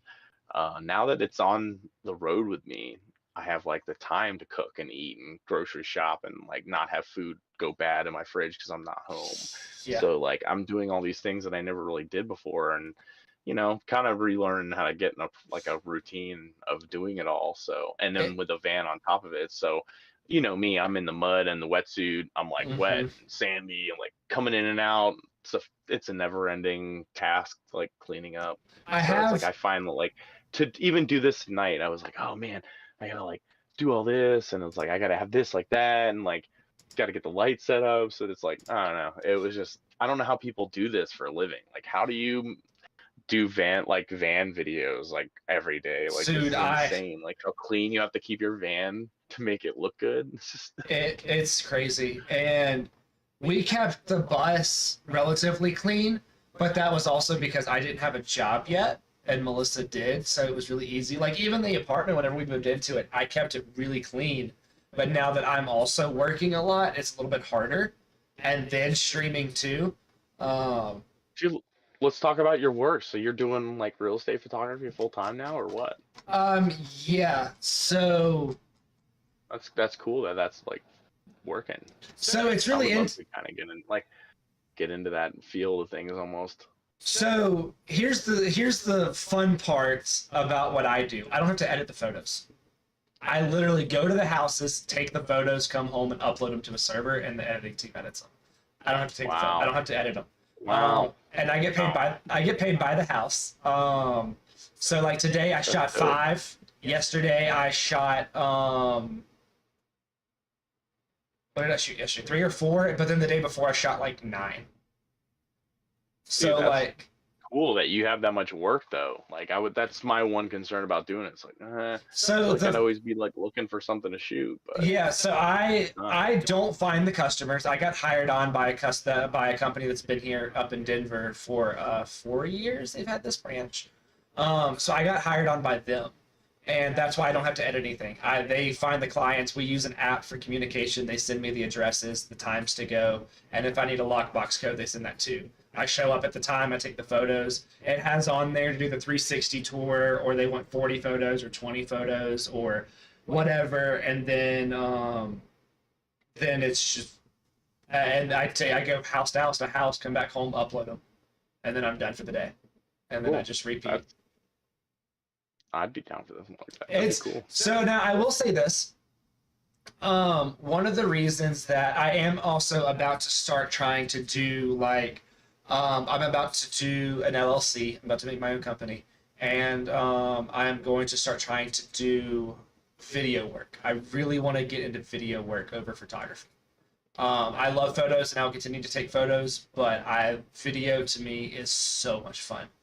It's Um, where the money's at for sure. well, it is where the money's at, but it's also like I don't You know, enjoy it like more. I enjoy it more, but something that I am gonna do is I am gonna film some documentaries out here, but I want to like go to clients and shoot different things. And I've got some good leads and some good connections already. I've just got to make the LLC and go through all the formalities and stuff. Um, but it's really weird, so I can't quite do it yet. I don't. Did I tell you that my car got stolen on New Year's Eve? What? I didn't tell you that. What? No, dude. I don't think you did. Okay, so I couldn't remember who all I told. All right, so sidetrack. This interview's not supposed to be about me, but this is a great story, great on stream. Um, Dude, that's great. I mean, seriously, that's great content for your channel here. New Year's Eve, it's 3 degrees outside and it is snowing. I was planning That sounds on. horrible. I was gonna try and go find bison New Year's morning with it still snowing. And so I go outside. This is at like 9 p.m. I go outside to go lift up the windshield wipers off my car that we won't freeze to it, right? Clean off any ice that's there, stuff like that. I walk out there and I can't find my car. So I come inside. It's also snowing. My car is white. So I'm like it was also like 6 or 7 inches of snow. So I'm like, I may just not know where my car is because I've never seen my car in snow. So I go get my keys, come back outside. I hadn't driven my car that day at all. I drove the day before, I didn't drive that night. So I go out there with my keys and I start like hitting the button, nothing's happening. So I call Melissa and I was like, hey, who was at work? And I was like, hey, did you take my car to work by some chance? She was like, no, I've got my car. She was like, why? And I was like, I think my car got stolen. And she's like, what do you mean? I was like, I don't know where it's at. Like I'm hitting either the battery's dead because it's so cold, or it's just like, it's not here. So I look around, walk around the parking lot a little bit longer, call 911, and I'm like, hey, I want to report my car stolen. And she's like, okay, what's the license plate number or the VIN and all this other stuff. So I gave her the information and she was like, oh, no, it's at our impound lot. I was like, what do you mean it's at your impound lot? She's like, it's at our impound lot in Aurora. It was picked up at like 1 a.m. on New Year's Eve. So like Stolen. So here's the thing though. I was like, or it was picked up. I don't remember what time it was picked up, but she was like, it was picked up that morning. So New Year's Eve morning it was picked up. This was New Year's Eve night. It was picked up New Year's Eve morning. And I was like, does it say why? And she says, no, there's nothing, it's not tagged with anything. So usually that means that it was in a hazardous area. Like it had to be moved for some reason. And I was like, but it doesn't say anything else. She's like, no, you're gonna have to call the impound lot. They open tomorrow morning at, or they open on like Saturday morning at this time. So I wait and I tell Melissa, like, for some reason it's been towed. We thought our apartment complex had towed it because you're supposed to keep your parking pass in your rearview mirror. I kept it on my dashboard. And we thought that maybe it fell off or something like that. Like, we thought our apartment complex had it towed. So Why do you keep it on the dash instead of the rearview mirror? it wasn't like the hole on it wasn't big enough to go in my rearview mirror. The rearview mirror on mine was a thick boy. That's So- what I was looking for. Mine's the same way. Like, I can't Yep. put those things on the mirror. It's electronic. So no, I couldn't. Huge. So I called them that morning, the morning that they opened. I called the impound and told them like, hey, this is my VIN, this is that. Like it was reported or it was towed, and I need some information as to why it was towed. And they were like, oh, okay, yeah, sure, no problem.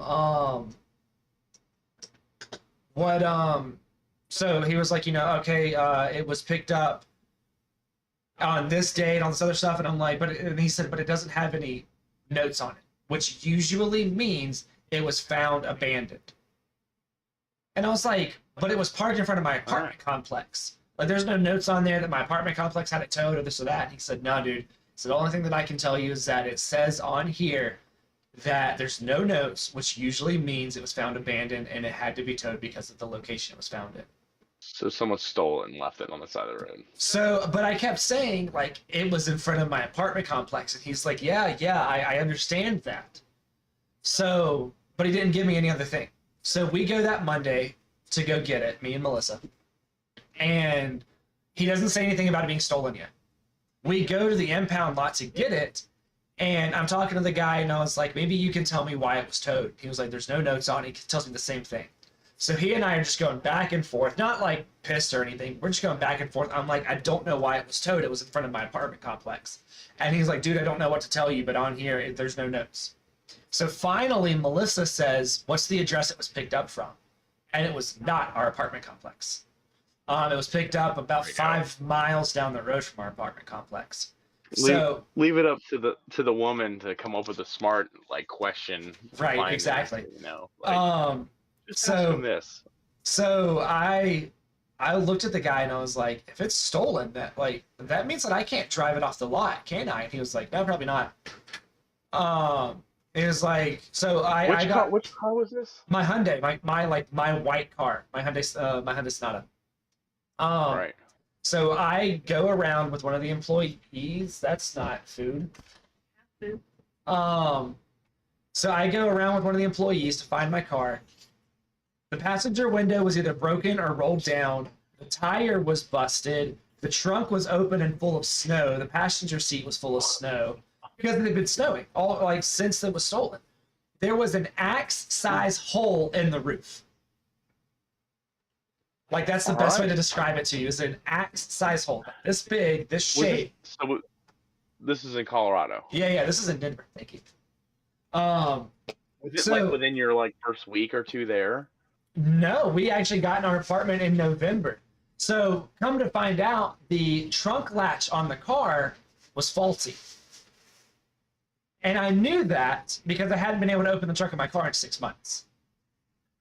But I think it got so cold that the trunk latch let go. And the only way to put down the back seats is to go through the trunk. So I think somebody saw the trunk open, filling with snow, and said, this person doesn't know that their trunk, that the car is open. I'm going to just take this chance and steal it. So did they hotwire it, or no? They just teasing it, or they what? shoved something in the ignition. They broke the ignition. They had to replace the entire ignition. Right. So they hammered a screwdriver in there. Basically, yeah, because I couldn't fit the key. Yeah, I couldn't fit the key back in there. What? So That's wild. Yeah. So it's in a shop right now. It took 2 months to get into a shop because it was right at the beginning of snow wrecking season. Right. Gotcha. I know how that is. I've done my fair share of sliding through multiple stop signs. So we've been running on one car since New Year's.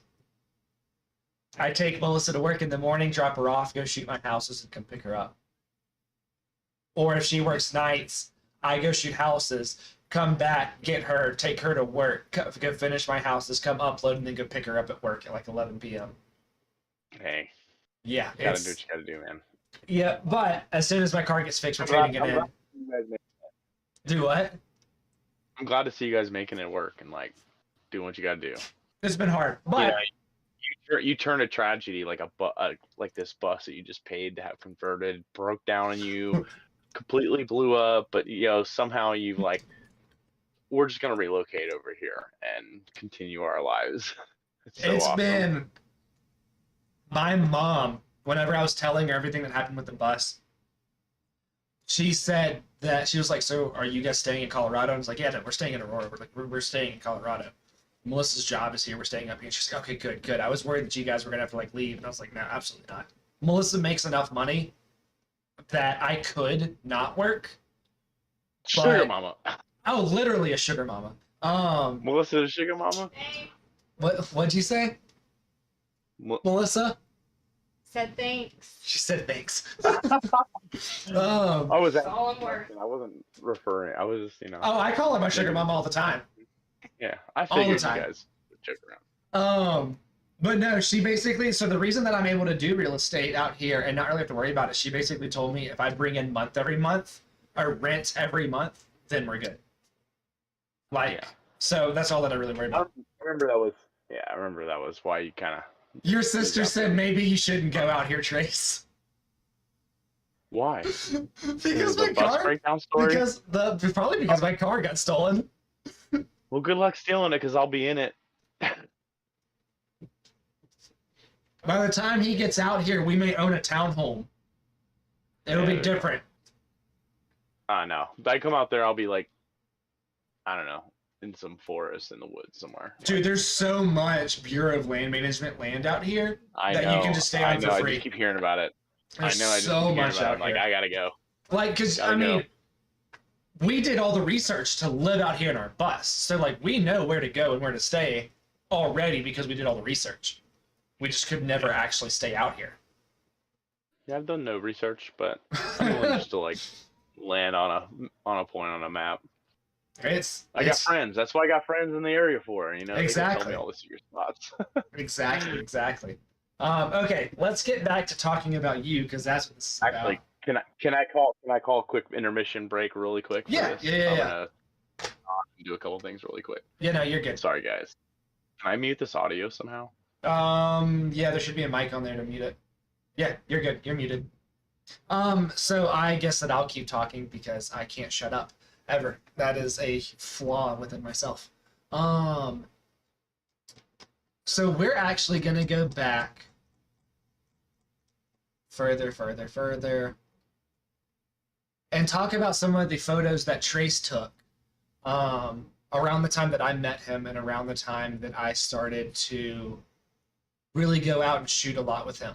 So Trace was a mentor of mine whenever I first got into photography. He was very, very helpful. I would message him. I would send him stuff. I think this is my favorite photo he's ever taken. If he can't choose a favorite child, I can. But I love this photo. Absolutely love it, with the taurine mixing with the clear water from the springs and Jenny Spring. Oh, it's so beautiful.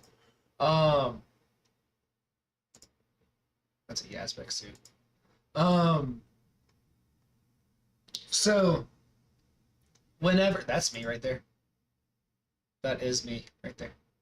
See, young grasshopper. So I used to have several different Instagram handles before I settled on Modern Obscura. I had td.sims, which is Todd. You know, that's my name. And whenever I first met Trace and swam with him at the spring, that's how he referred to me as, because he didn't know my real name at the time. And then I went to 4Y Media because I have a really bad habit. If somebody asks me a question, I'll say, yeah. And I'll say 4 yes or no. So I figured 4Y was just, a kind of catchy thing. I also love this photo with the silhouette and the taurine and the clear. That was so beautiful. Absolutely gorgeous. Pompano. That was a really good one. It's really hard to catch a pompano on camera. Pompano are... Yeah, that's why. Pompano are very elusive. They're very difficult. He might be back. I didn't even make it that far back. We're back. Sorry. I was, dropped my headphones in the back behind the bed and the whole process. I told everybody that's watching that I was going to try and scroll back and find that's the run on Bluehole. Am I correct or am I right? No. Gosh. Hold on. Beautiful. Sorry, that was really loud. I hit the ceiling on the... That's in the spring. Nope. Right. No, it's not. No. Like it's the season spring. Springtime. Yeah. Yeah, springtime. Sorry. Gotta be more specific with the spring. Yeah. Talk. I was gonna try and scroll back and find some of the. I heard you say what your favorite shot was, and that's me right there. yeah, that is you. I like that. That's pretty cool. I don't know. I'm a sucker for the taurine mix. I'm a sucker for those photos. Those are such So beautiful photos. that last one, your favorite, that was like one of a kind day. Literally, it'll probably never happen again. We were in the middle of the river shooting Santa Fe River, shooting back Yeah. at Ginny. It was so incredibly crazy. Like I don't even know how to describe. It's a gar in That the was cool. Gulf. So I was like, I mean, honestly, when I need inspiration, I look back through my own profile. Does that sound like No, conceited or like? no, that sounds great because that means that I mean, you I look recognize. at things and I'm just like, There you go. fuck, man, I need to go do some more shit like this. This is Blue Hole from That's back me. in the cave. Yeah, it is. It This wasn't is nearly a good. Like that was still wearing my Vissel suit. I literally could barely make it to that point. Like I was dying at that point, getting underneath that, just underneath that shelf. it's dude. It's a hard dive if you don't know how to do it. It is such a hard dive. Oh, you're way back. Oh I'm my way God. back. What year is this? I'm back in 2018. I've deleted so much. I've deleted so much off my profile. Those are all GoPros. Anything water Are up to they? this point's GoPro. Wow. hmm I think. Nope.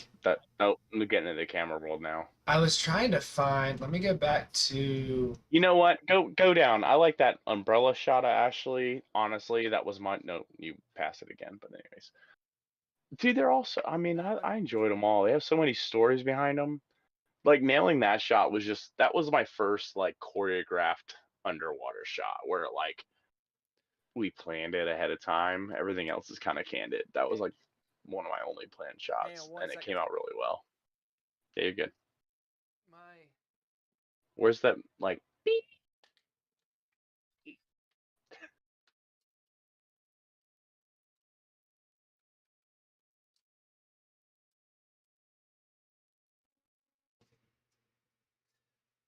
Come on, what are you doing?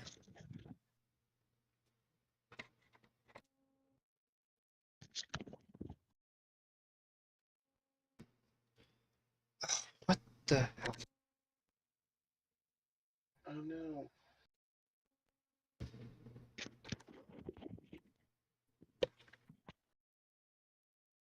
They could do that hair. No.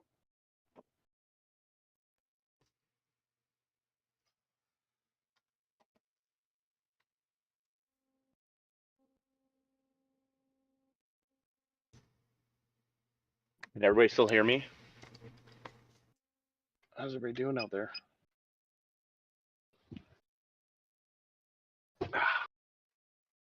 So fun living in a van. I get to be like a professional, like a full-time monkey, like climbing around things and doing fun things. How's the lighting look? Look good?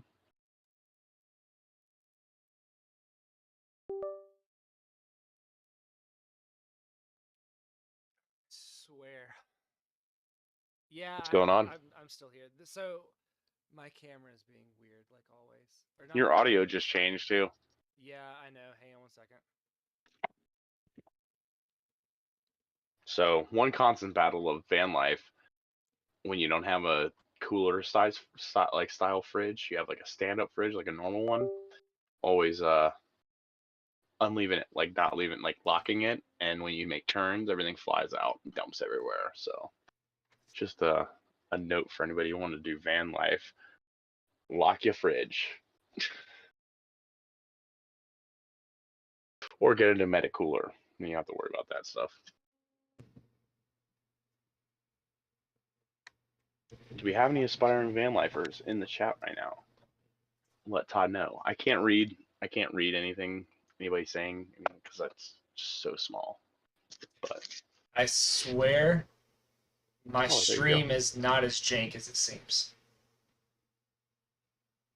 I didn't get to watch the whole 8 hours last time. That was a little bit too much commitment for me. I was had to wake up early for work, but it seems straight for the most part. There we go. Okay, cool. I don't know what. So Hey. so for some reason, the ZFC which is the camera, this camera right here. It is supposed to be able to be powered via USB while it's on. But for some reason, it doesn't do it right now. Like, it did it for the first few streams, but it hasn't done it for the last few. And I got to figure out why it's not liking that. So I have to continuously charge batteries and swap them, which is fine. I've got 2 batteries to do that, and it takes about an hour. Like, each battery lasts about an hour 40 to 2 hours, and it takes about an hour 30 to charge one. So, like, it's okay, but for some reason today it doesn't like it when I swap batteries. It'll like fragment. I'm glad you brought up the batteries because my phone's dying, so that's great. Did you plug it in? Yep. Okay, Done. cool. It was at full charge when we started. It just dies when you're videoing and doing stuff. Oh yeah. Okay.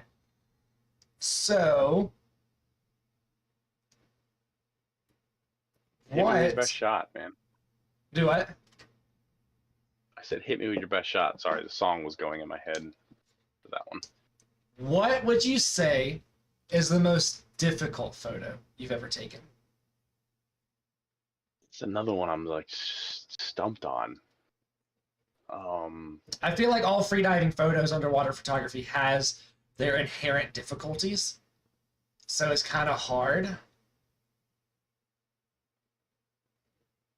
Your mom said I thought Trace was going to give us a van tour while you were gone. We are going to get to a van tour at some point because I want to see it. I do want to see it. Well, I gotta hide the paraphernalia and show some of these empty beer cans in the trash first. But difficult shot. What is? I'm trying Dude, to. All right, so I don't really do anything too planned. So like to measure something as difficult, that would have to be like premeditated. Like, oh, this went worse than I thought. But a lot of my best stuff just happens, and it's just because I'm there. Like, I really didn't have to try. Most difficult though, I would say the Milky Way stuff is probably the hardest, just because weather in Florida really changes a lot, and sometimes it could be a drive to get to like dark skies, like where there's no light pollution or anything. So I will you say could get all the way out. You could drive like an hour, and like the clouds could come out of nowhere, and like you'd end up wasting your whole night because there's no stars. I will say the first time, I think it's this video right here, the clouds, the time lapse of the clouds. When you posted that and I talked to you about it, you said that took a ton of time to do.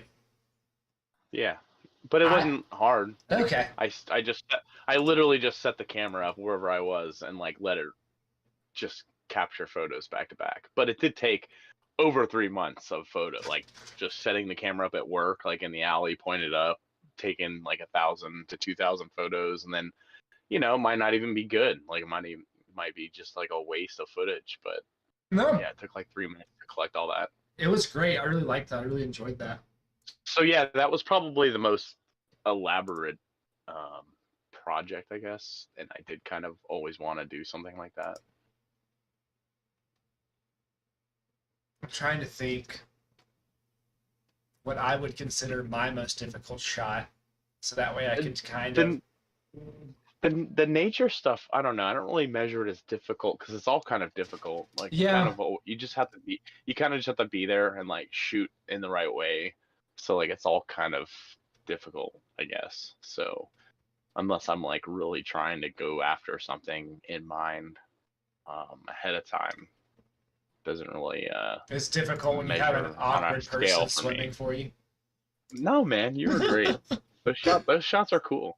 What about these? Were these really difficult to do? Dude, those are so fun. I'm not even gonna elaborate on that night. I'm trying to see. It was really cold, and we were like went from pool, like a freezing pool, to a hot tub, to a freezing pool, to a hot tub, and yeah, as difficult as that may seem, it was just kind of a fun drunken night, I think. Because I'm trying to think.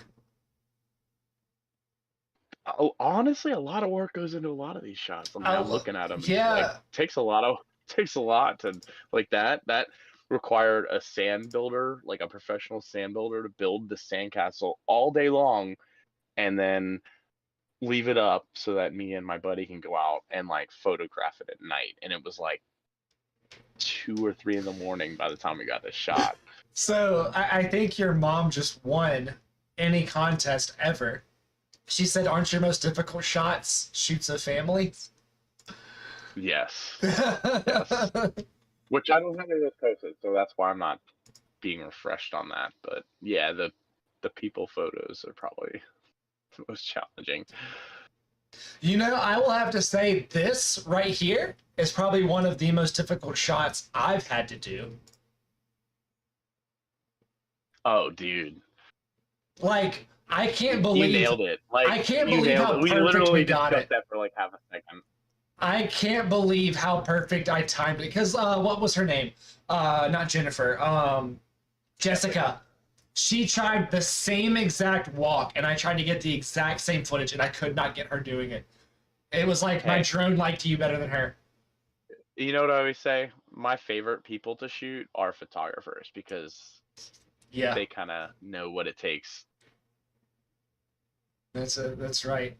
That, or I feel like the easiest person for me to shoot's Melissa because she's married to me. Yeah. And Yeah, she gets you. She's done it before. Like, she's familiar with the process, so it makes it nice when you're working with someone that's done it before. what? Didn't you used to have red fins? No, yeah. You this color fins.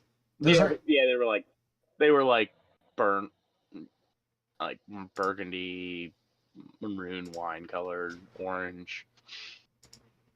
Those are the ones I lost. Yeah, so I was about to say, don't you still have those? Nope. Those are Ashley's fins. She gave me those fins, and I was like, when we broke up, I was like, yo, please take these fins back. And she's like, no, I gave them to you. I'm like, oh, you should take them. And They were dye bars too. like maybe they were like $700 blades. And Yeah. I was paddling Cyprus. I was like, we were out there all day, and I brought out so much gear. I had like milk crates, and I had the Pelican case. I had 2 Pelican cases and a cooler and like all this stuff. And on my way back, I didn't strap anything down because I was drinking too much. And like 10 fucking yards from the boat ramp, and my fin pocket like dips off the side of the paddleboard and catches the water. But my fins are like underneath all my gear, like my camera housing and the cooler and everything. So when the pocket starts dragging, it started dragging all my stuff with it. So I was like full panic mode. But I just, instead of like, I tried to save it with the paddle, but it didn't work. So like I was gonna fall over and tip over. So instead of tipping all my stuff, I decided to jump off, and that worked. I lost the fin and only the fin, but the fin disappeared in the brown water really fast, and it's never been seen since. I remember you Very texted sad me. day. You told me that like once you got signal again, and I was just like, dude, oh my god, I can't believe that. It was a big day. Not only was it a sad day, but it was a big day because I'm on this whole positivity spiritual journey in the last couple of years, and that day I think Mike noticed that I was pulling silver linings out of my ass.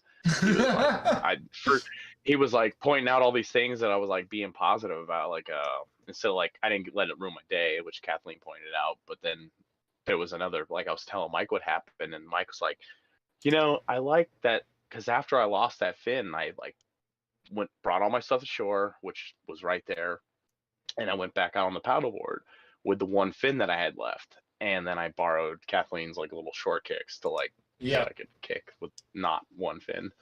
And I'm like wading through this water, and I'm like swimming around this like head high creek water that alligators are swimming in, and just feeling around the bottom trying to find this fin, and I couldn't find it, and I couldn't see anything. I had my mask on. I was like upside down with like my head floating along the bottom with the current. Just trying to see if I could see anything, and nothing was showing up. So I actually thought to like, I only had one fin at this point. Like, what am I gonna do with one fin, right? So I took the one fin I had and I like let it go to see what would happen, if it would sink, if it would keep rolling, if it like floated down 10 feet and then got caught in a tree, to predict where the other one might have ended up. And the second I let go of that fin in the water, even with a mask on, watching it, it just disappeared so fast, it was gone. So I lost both fins. But Mike's like, man, you were really positive, thinking that like you could just leave the other fin and find the one missing fin by letting it go. It's like, yeah, sure, if that's, I guess if that's what you want to pull out of it. I was being positive, but probably stupid, not thinking it out completely. I think you thought it too much. What am I gonna do with one fin? I mean, You're not order wrong. one blade. Can you order one fin? Like, you can order one fin pocket, but can you order one blade? I don't know if that's I don't know. thing. I don't know if you can or not. Okay, so The way I thought is that if someone found one fin, they'd find the other fin. They'd have like a whole set of fins. Like, no point in them finding one fin. I always like to say that you've got to make your sacrifices to the freediving gods. Like, I sacrificed a. Go ahead. You know the best part of that story? What? I went the whole summer without fins. Not even plastic. Like, I didn't. That's right. You were doing free immersion after that. Dude, I learned that I can dive better with no fins. Everybody's just like, I was diving. I literally had not hit the cave at Vortex or Morrison until I lost those fins, and then I no fin down to both those caves for the first time. I feel like the cave at Morrison is easier to get to the mouth to than Vortex. But that's also because Vortex has more bubble blowers. Vortex is hazier, so it's like intimidating swimming down, knowing there's like a bridge, that little arch that's there, and you gotta swim between the arch and the cave roof.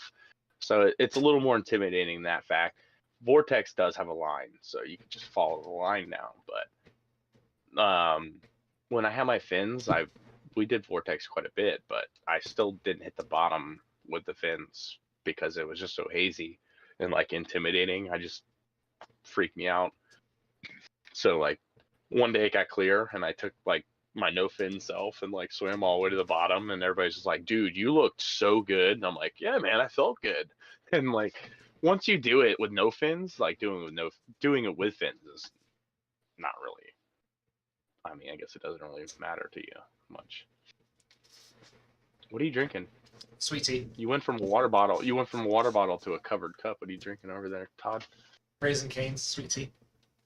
All right. You can only find sweet tea in certain places up here. I was about to say it must be a Colorado brand. So Raisin Cane's, Chick-fil-A. Raisin Cane's. Chick-fil-A, and then like one other place has sweet tea. Everywhere else, don't get me wrong, I love hibiscus tea. I love hibiscus. I don't know why I love hibiscus, but I do. And I will drink hibiscus tea if they have it. But finding sweet tea is hard. Your sister said sunken treasures, lots of traces belongings on the bottom of springs. Hey, part of this whole thing has been like accepting who I am, and that's unfortunately who I am. I break and lose things, and I just kind of have to be, I got to be precautious and make sure it doesn't happen as much as I can. But when it happens, you just kind of got to accept it, ups and the downs. I remember I hadn't been diving very long. I wasn't certified yet, and I was trying to spearfish out of the Alabama jetties. And I ended up losing a mask with a GoPro on it and a computer. All in the same day. A dive computer? Yeah, a dive computer. It was a cheap one. I just bought my first actual dive computer. What'd you get? You got the Garmin. You got the Garmin, didn't you? Nope. No? No. I only spent like 400 on it, so I went pretty cheap. Another piece of equipment that's cheap but not cheap. It's cheap but not cheap. I think I only paid like $300 for mine. I had the Oceanic 2.0. How'd you like the Oceanic? I wasn't sure about that. I liked it. So, I mean, this one has a free dive mode, and it has like the scuba and the mixture mode as well. Oh, as she said, or in parking lots. So you've got belongings on the bottom of springs or in parking lots. I'm famous for driving off of things on my roof, or was. You've Now told I me. can't reach my roof. So Yeah, exactly. There you go. it works out.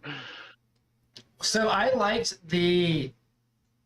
Your mom said that bubble ring and the sun ray is awesome. It's been on my screen. Which one? This one right here. That one. Yeah. You were like hovering over for a while. I was just Dude, looking. I love the bubble. I love bubble rings. I mean, Yeah, that's a really nice the bubble video. ring. Yeah, it's a video. Yeah, I nailed that at work. Like myself. Like who does a bubble ring and then videos it themselves? Yeah. Oh, yeah. That's pretty hard. That was really, really good. I need Mike Winkles to come. Dude, do some bubble rings. he's gonna be the 4th or 5th guest on the interview. Oh, good. Yeah, I've already talked to Look Mike. forward to that. He's a great guy. I know him through, so my, I guess probably best friend, lives in Orlando. His name is Casey. And he dives with Mike.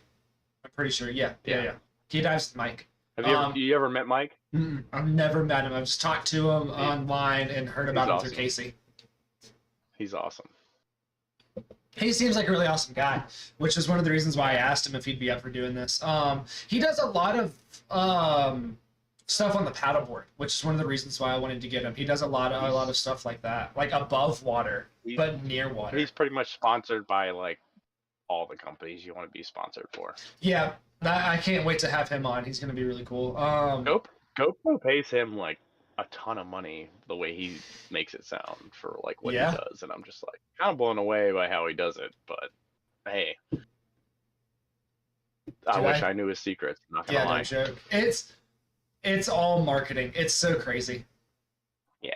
Um, and I say that, but when it comes down to like how much like what I have to do that, and I'm like, no, not gonna sell out. Sorry, I'm not gonna do it. I don't want. It's not me.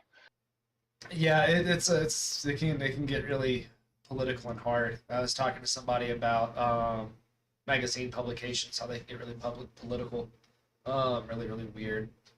Everything's bureaucratic. It is weird. Okay, do you have any? I know I've got several, so that means you have to have some as well. Some funny or crazy or weird stories from times that you've gotten to go do photos underwater or dive. Underwater specifically? No, photo. I'll take photos in general. Just crazy or weird, funny stories. Crazy or weird, funny stories. Like, I can give you an example, if you'd like. Okay, go for it. Yeah. First time going to freedive. Outside of a pool. Me and Melissa go down to Orlando to visit Casey. And we drive from Orlando up to, or we drive over to, like, Alexander Spring. As the very first spring I ever dove in. And we get there, and me and Casey are in the water. I think I hit a maximum of 13 feet that day. And there's this guy. The good old days. Right, exactly. The good old days when whenever I could hit 13 feet and be happy with that. Yeah. I don't even know if I could hit 13 feet now. It's been a long time since I've been in the water. Shut up. So we're out in the spring. Me and Casey are in the water. Melissa and Casey's friend are back on the shore.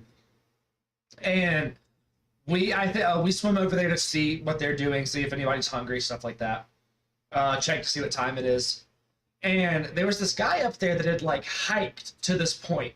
And Melissa, and I don't remember what her name was talking to this guy.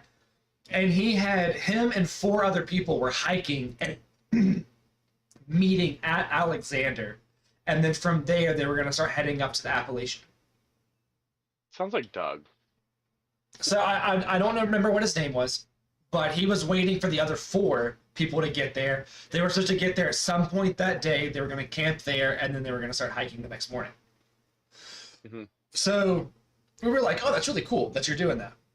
So me and Casey are swim back out into the spring, and this dude swims up to us. And he was like talking to us. He was like, guys, he's like, I've always wanted to like look down at one of these, but I don't want to open up my eyes underwater. Could I like borrow one of your masks to look down? So Casey's like, yeah, dude, here you go. He's like, I'm going to keep the snorkel though. I don't want you sticking my snorkel in your mouth. He's like, no, that's all good. So he hands the dude the mask. The dude kind of turns off. Casey looks at me and he was like, I think that's really cool. Like they're meeting and hiking and like me and Casey sitting there talking. And Casey was like, and like the dude tried to swim down some. And Casey was like, will you like look down and see what he's doing and stuff? Like, I just don't want him swimming off with my mask. I was like, yeah. So I look underwater and I start laughing.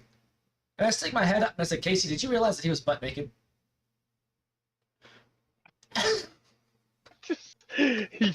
Skin diver for real. Only wearing Casey's mask. And Casey was like, are you serious? So I take off my mask, hand it to Casey. Casey puts it on his eyes and looks underwater, sees this naked dude swimming around wearing Casey's mask. Man. So he comes back over and he was like, dude, thanks, I've always wanted to do that. And Casey just snatched his mask back. And he was like, he couldn't even say anything. Dude swam back to shore, got out, got his all dried out, put his clothes back on. And we get back to I have anything that tops that. Oh, I've got one that tops that, but That's pretty good. we every time we would go diving with Casey, we'd meet some odd people. But Casey, after we got back, Melissa was over on the shore and she was like, "You didn't know, did you? Like, I saw you take your mask off and hand it to this dude." And Like double take on the wiener skate over here. it was literally, it was so funny because I mean, that's one of those stories that you just hear and you're like, no way did that happen. Like, no way. Yeah. Like, I wouldn't believe it if I wasn't there seeing it and had like Melissa and Casey both there, dude. I was laughing so hard whenever that happened. But you've got to have some story, some funny story. Man, I honestly, I don't know if this is my memory failing me and not recalling things. Nothing on that scale, at least. That's for sure. Like, not even close. I'll tell you about hippie Jesus another day. I do have a thing where I bring extra masks because In case so a many naked times guy. people. It's up to you. No, I mean not necessarily because I'm naked, but yeah, I wish that would happen to me. Honestly, that would be cool. That would make my day. Honestly, if the naked guy came up and bought a mask. I find that like a lot of people go to the springs and they've never even like looked underwater, and it's just like Haven't. kind of blows my mind that you've never even thought of like going underwater and looking at this crystal clear water that you're swimming in.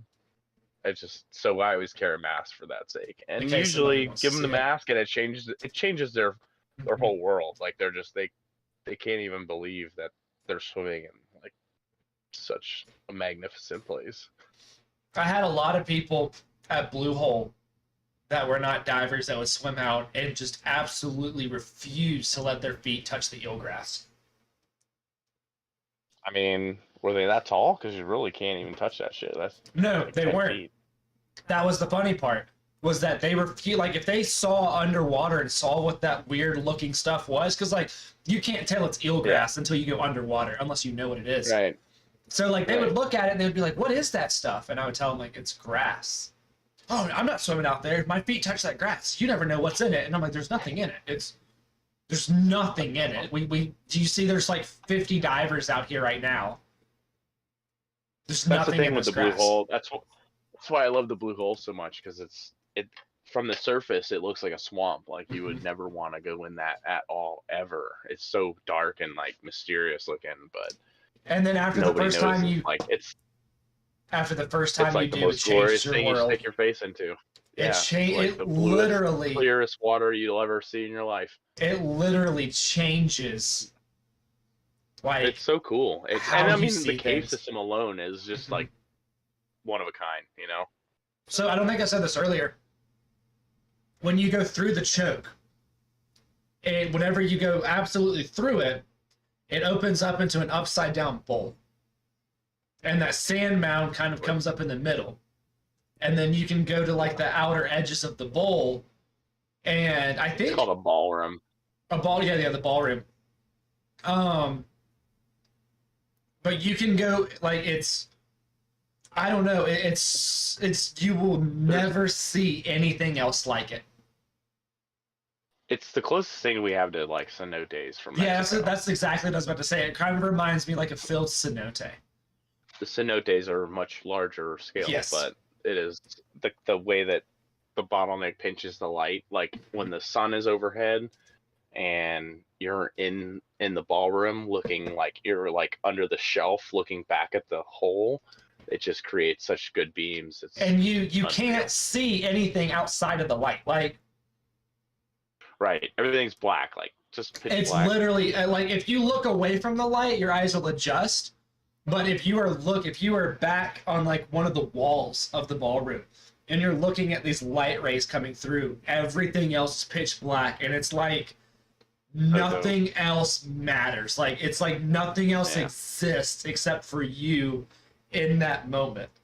And I feel like that's one of the reasons why it's so hard to describe what it's like blue hole. I could describe diving all day, but describing blue hole, describing that one spring and that one setting, I think is nearly impossible because of how ethereal and beautiful it is. It actually lives right up the street from there, like 5 minutes from Tuckney. So we'd go there more than any other spring in the years I dated her. And dude, as many times as I've been, I still have not got a perfect day where like the sun's straight over that hole and you get like those hard light beams. That day with Travis in that photo shoot that you're looking at, This one was it was like the only day that I actually successfully went down into the hole. And I actually went down through that pinch and then was about to come back up, and I saw Travis coming down, and I was doing a shoot for him because he won it at the Space Coast Freedivers, held an event last year in May at Vortex, and he won a raffle for a free photo shoot from me. So I went to Tuckney and met up with him while I was over there and did this shoot for him. But that day was like I don't know what it was. I don't know if it was because it was the pressure was on and like he's this badass free diver or whatever. But I like got down that cave and I was about like I felt like I had to come back up, but he came down and I just like stayed down there for like another 30 seconds, like shooting him. And I was just like, wow, that's the most I've ever stayed down here. Because like once you said, once you get through like that bottleneck flow, it's so hard to pull yourself down there. You're so worn out. But it's, I mean, if you have a like 2-minute breath hold, it's like cut down to like 30 seconds, 45 seconds through that hole. So it's pretty, when you get down there and capture some shots, it's pretty rewarding. Your sister said, were you taking photos the day of the wasps? Which day of the wasps? Like there's been multiple wasps. What day of the wasps? So there's actually a thing where like, okay, so she knows of the story. I was mowing my lawn, my last house, and yellow jackets attacked me, and I got stung by like 12 yellow jackets all at once. Like the worst pain I've ever felt in my life. But I swear to God, there's a thing with the yellow jackets when we're at Springs.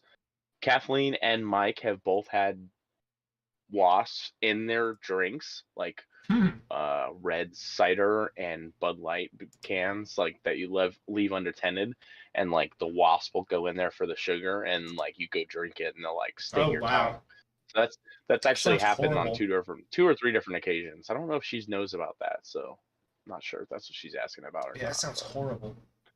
Pretty crazy. Like you just like you were at Vortex and like you drink your beer or your beverage and like a wasp is in your mouth and like you have to spit it out. It's pretty intense. Yes. Mike had a numb tongue for like 6 hours that day.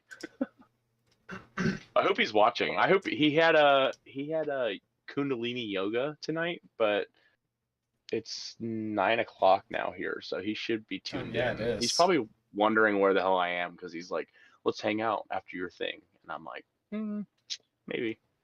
We'll see how long it lasts. I was like, his last stream took 8 hours, so we'll see how the night goes. I am gonna cut this up and make a YouTube video out of it too. I record all my streams. Good. I want to share it and like get people on your channel and stuff. That'd be great. I do record all of my streams. Dude, the 10.5-hour stream, that video is like, I want to tell you how many. I want to tell you how many. Stream life over here. Dang it! I want to tell you how many gigs that is real quick. Can you see how many people are in here right now? Between YouTube and Twitch, there's 7. That's impressive. That's beyond what I expected to be here. So that 10-hour stream is 13 gigs. Wow. I accidentally left like- my That's like a day of photos for me. OBS running overnight one time, and I had a 20-hour recording of a black screen. Ouch. Yeah, I deleted it. You say sorry to your hard drive for that one, or what? Yeah, I did. That was on the new computer too, luckily. If it was on the Mac, it would have filled up the hard drive overnight. Okay. She hasn't said anything else about the Wasp. I wonder if she's like on a ridiculous delay, because it seems like every time. She's probably just sidetracked and not like watching. Maybe She's so. probably just like tuning in every Lurking. 5 minutes. Lurking, as they call it on I Twitch. try to get her. I try to get her to go to the float spa, Mike's float spa, and Yeah. she's like, "Can I just do like 30-minute intervals?" And I'm like, "Seriously? Like, you can't just set an hour aside like one night, like at all?" Like, I know it's hard. Like, we have busy lives, but sometimes you just gotta like turn everything off for an hour. Especially if it's for like a float spa. Absolutely, I would do that. Dude, it's yeah. I mean, we live such busy. Just our minds are always going, and we got to keep preoccupied so we don't get too far into depression and stuff. But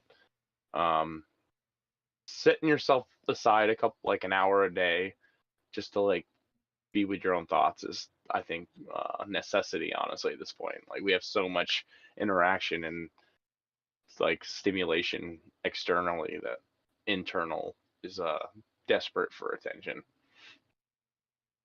Yeah, it can definitely get crazy. Jellyfish and vignettes. It's a heavy vignette I put on there.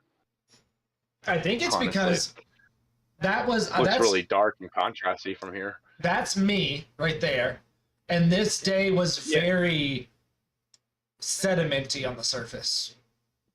So Very. like I It was like- completely It was like a sulfur layer. It was so blurry and like weird. it definitely was. What good times. I know, like that's. I can't wait to dive in some of the glacier lakes up here, or in some of the alpine lakes up here. But at the same time, like, I know that anytime that we come back down to visit, I'm just gonna bring my dive gear. Like, that's all I'm gonna want to do whenever we go down there. Just Good. get in the water. Good. It's so weird.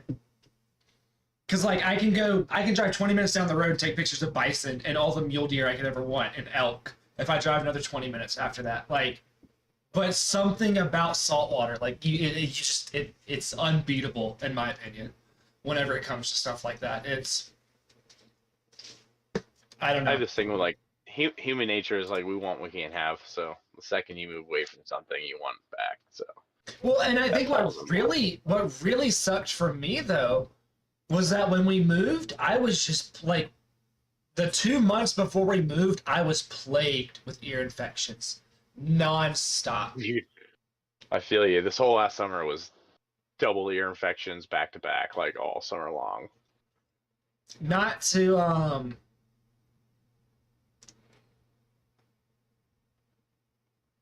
dude, I just lost it. Your sister said when you got attacked by the wasps. Yeah, and that was the mowing incident when I got attacked by like 12 wasps. What was she That's asking? horrible.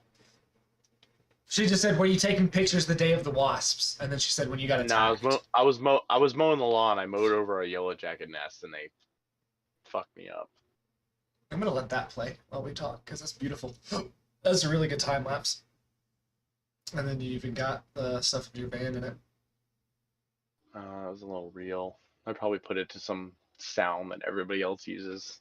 Dude, that's really like what you gotta do. Like, I feel like we could. I feel like hate we it could so sit there much. and. I feel like we could sit here and talk for hours on Instagram's algorithm and how it's changed. Man, I hate the whole. I mean, I love the simplicity of it all. Like, oh, 30 seconds. Like, I can fill 30 seconds. I honestly have a hard time making things short as 30 seconds.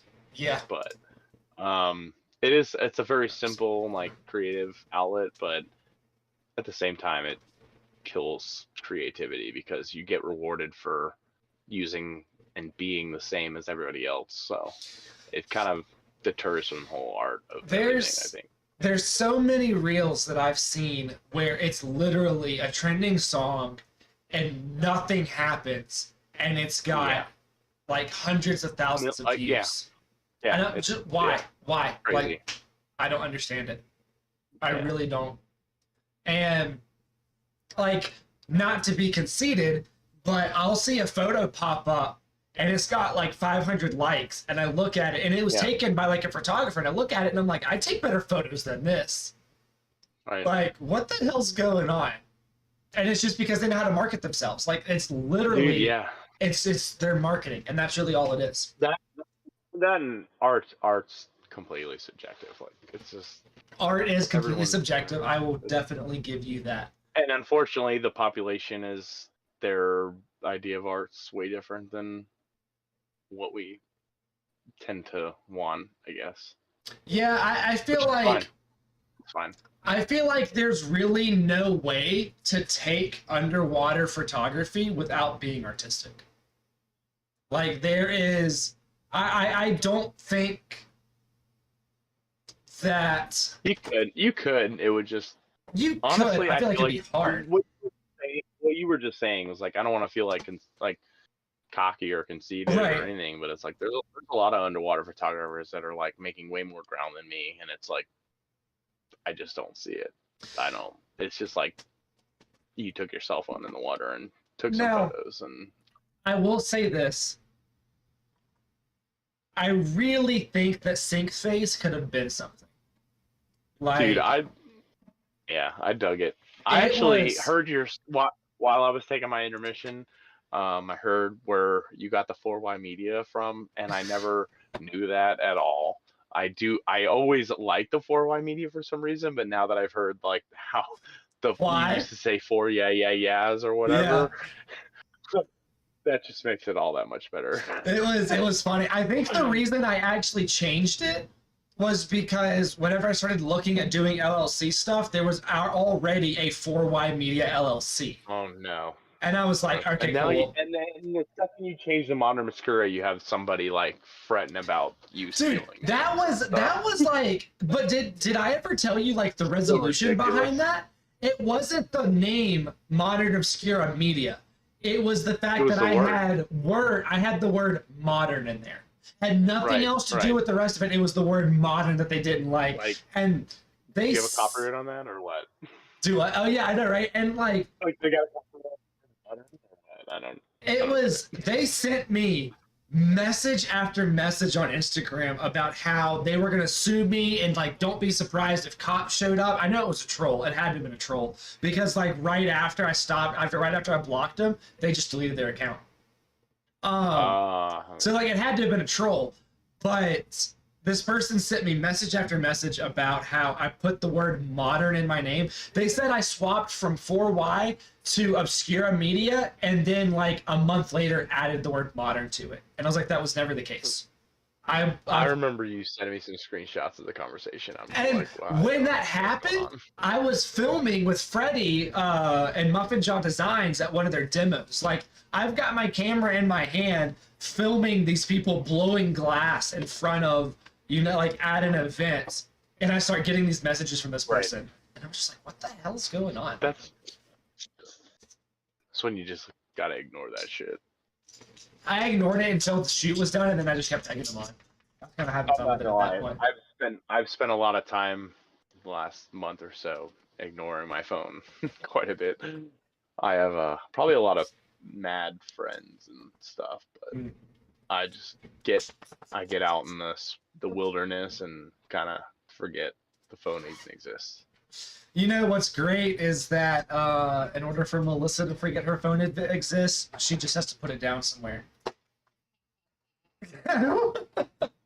Is she sitting here watching this whole thing from behind the scenes? She's on the other side of the monitor feeding the animals. And, Melissa, why don't you get in the shot here? I mean, I can't see you, but I think it'd be cool. Yeah, he said, why don't you come on, Melissa? Stop being a ghost in the background. He said stop being a ghost in the background. I don't know if I can make this any louder to where she can actually hear it. I have things to do. You have things to do? Like what? Organize the closet. put up a shelf When- that I bought 3 weeks ago. When she came in with the food a little while ago and I said, that's not food, she was carrying like 5 or 6 clear totes in here. And I was like, what the hell is that? What? That's not food. That photo up. I really like that photo. So yeah, I get the instant urge to organize things and how it needs to be a thing now. You have less room. You have less things to organize Yeah. now. I'm pretty sure it's like the symptom of like ADHD, but we're all a part of that clan. I would agree. I don't know. It's I have far less things organized, but they're in like far less spaces. So like, you have to be more organized almost. Oh, yeah. Even though I got rid of all my shit, pretty much, it's like you still have to be on top of it and get creative. Well, whenever we had the bus built for us, we like told them to really focus on storage. Like we really needed storage because we had all of our animals on there and dive gear and photography gear and all this stuff. And I felt like every single time that we thought we had filled every piece of storage, we would just find a new one and find a new one Yeah. and find a new one. Yeah. And it's, I was like, when I first bought this thing, I was like, man, if I just like do a year in this thing, I'd be so happy. But I can see a year going by and me still figuring things out. Like, Dude, this could be better this way, and that could be better that way. do you realize that it's been 4 months since we moved? Like 5 months since we moved. It doesn't even feel like we've lived in Colorado for 5 months. Time is a construct, man. It is. It's crazy. It's like it's there to make our days like more productive and make things efficient as possible, but really like there's only rules to like certain things. Like you don't have to sleep all night and like be up all day. You could like sleep all day and be up all night, and all of a sudden your whole week changes. She sleeps all night and all day. Yeah, well, you know, some people do that too. My mom actually is one of those people. She'll sleep till like 1 o'clock in the afternoon if you let her. No, I can't. No, But I she does stay up all. My mom stays up till like 3 in the morning usually. So Yeah. Sounds like my definitely nana. isn't one that. Yeah. I'll get like a random Facebook message from my nana at 3 a.m. and then I respond whenever I wake up at 9 and she's asleep. Same, and it's the cutest thing. She's like, "Oh, you're so pretty. So happy for you guys. God bless. Hope you like your purse." Just like the randomest stuff. Graham's always got the random stuff. She's My grandma's crazy. probably watching too, honestly, not gonna lie. If she figured this out, she might be here. it's Who's that? who's She that? might be 3 of the 7 people. Like, you know, like Mom, Jamie, Graham could be like 3 of the 7 followers here. Who's who? The K21. That's Kayla. Oh, hey, Kayla. Okay, bye. Have fun. Yeah. She's one of those Yeah. people that enjoys organizing. Can I just tell you how much like jealousy have I any have on tape, your do we? like solid blue light wall? My blue light's going, but it's like too close to the wall because Do you know the do you- walls are so close to each other. Want to see what it is? It is one of these lights. The ones we were talking about. Yeah, fuck It's you, man. one of I'm gonna have those. to get. I can't fit that in the van. I found a way to fit it in the bus. Like it comes in a bag up there. That I both mean, of them fit the in. bus is quite bigger. It's The quite bus a is bit quite bigger. It had underbelly storage. It had storage under the bed. It had storage on both sides of under the bed. Like we had so much storage on that bus. I don't even There's think a lot of storage in here, but it's not quite the big stuff. Just doesn't quite make it. Yeah, it makes it a little hard. Are you gonna do like a rooftop deck or anything like that? It's covered in solar panels right now. There's not much I can do with a roof. I didn't know if you were gonna throw like one of the hard shells up there to get more storage, or you could buy a little trailer to pull behind it to get you more storage. I thought about it. That would be like a little teardrop or something like that. Be really cool. I don't want to make it any. I don't want to make it any taller. Yeah, I don't blame you on that one. Because I think the fan is the tallest thing because he mounted his solar panels directly onto the car, like via brackets on aircraft Right. like adhesive. Aircraft. Yeah. So like they're not bolt. There's no holes or anything in the ceiling, but to get them off would be a pain in the ass. So probably gonna stay at 400-watt solar 4 panels. And I could do like I could do a partial rack in the back, but over the fan, like cut a hole for the fan, Right. let that raise up through the rack, but it would only be like just enough to stand on, really. Which honestly, it was kind of cool for me because I wanted to like post up with the camera up there. So like having Right. a rack would be cool, but Yeah, that would be really. We were gonna add a rooftop deck to ours. Did I tell you who bought it our makes bus? it way. No, he didn't. So the guy that bought our bus is a sheep herder at a ranch out here in Colorado. Yeah. And Nice. so he goes to Utah for about 6 weeks at a time. And he used to have to stay in sheep camps where it's literally just tents with like a furnace in it and you slap like 10 people in there. And so he told like he bought the bus without a good engine in it. Because he had lined up for somebody to replace the engine. And he said that he got a souped up engine so that way he can drive it to Utah and actually sleep in his home at these ranches instead of staying in the sheep camps. Hey. And so like he's got a spot to put it 365 Sheep days a camps. year. Yeah. Like What they'll do is like if their pastures get eaten down too much, or if the snow's coming in too heavy or whatever, they will move them to Utah. Between Utah and Colorado, they move all of these sheep, and that's what he does for a living. And I think they're butchered. I think they raise them to butcher, but he's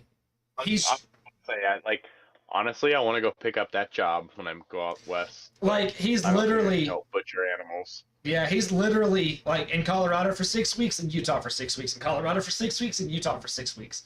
And he was like, I'm just tired of living inside of sheep camps. I was like, dude, I don't blame you. He's like, he's Literally in like a barn where the sheep are kept, or like what? Like how no, does like that work? they literally just set up tents and they put a furnace in the tent and they put 10 people in this one tent. And then they've got like 4 tents of this because they're not the only sheep herders that go to these places.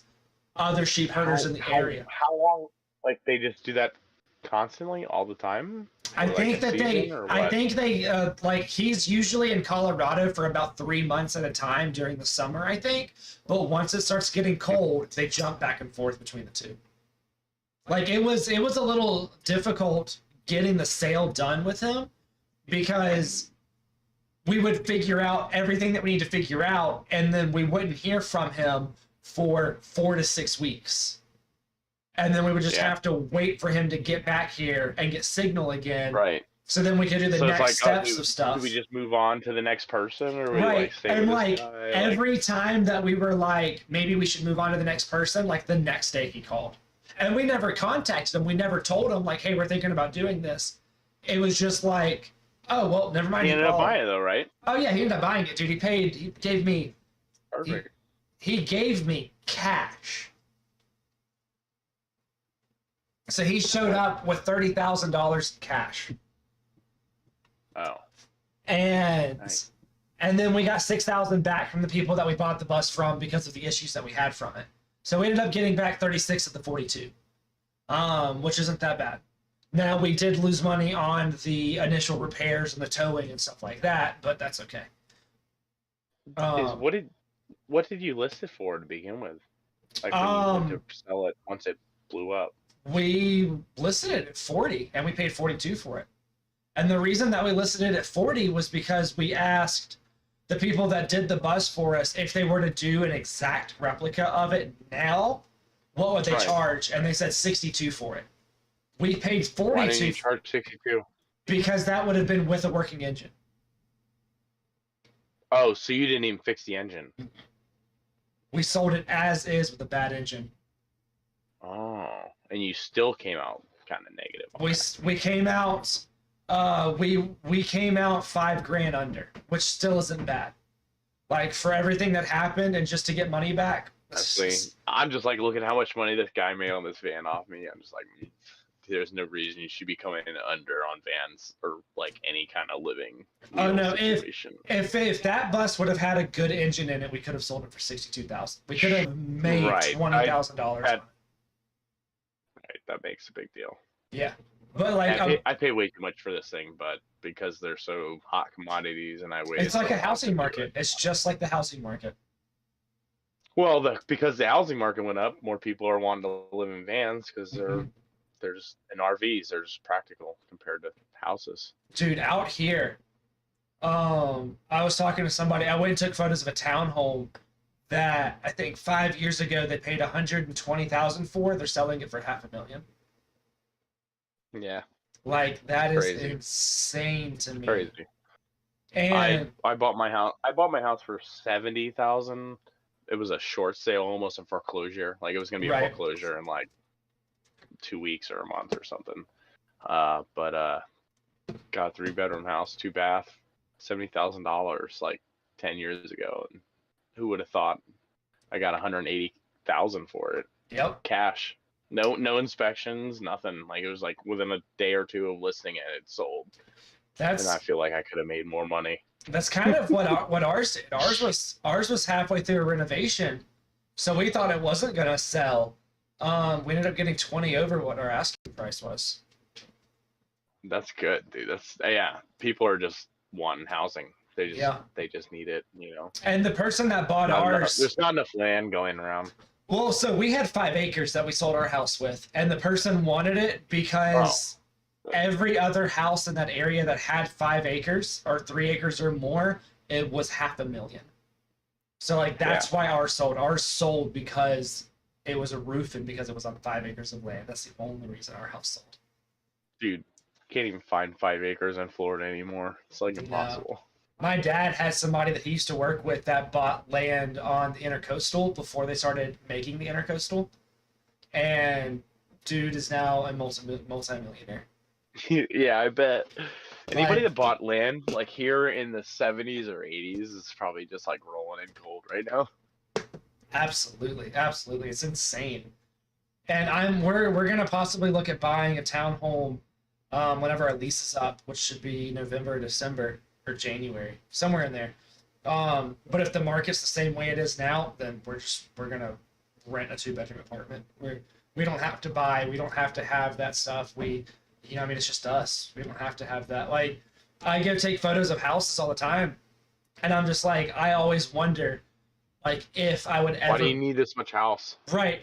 Like, exactly. Like, I walk through it, and I'm like, dude, this house is really nice. But I'm like, we would never buy this because Yeah. it's just me and Melissa, and we don't want children. And, like, we just I mean, really hey.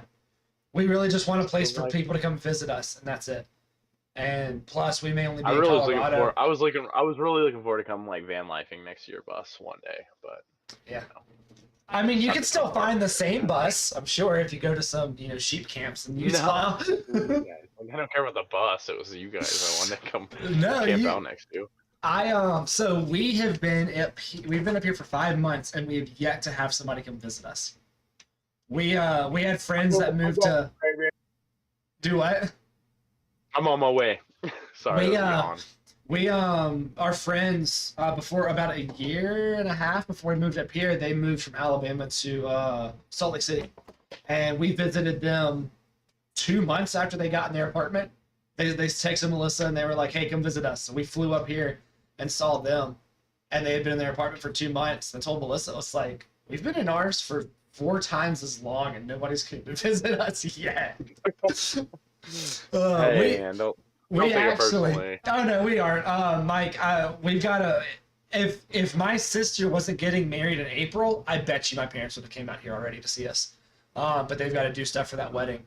And then they had to fly up to Maine to visit my grandparents on a spontaneous trip. Not a spontaneous trip, it's not the word I'm looking for. An unexpected trip.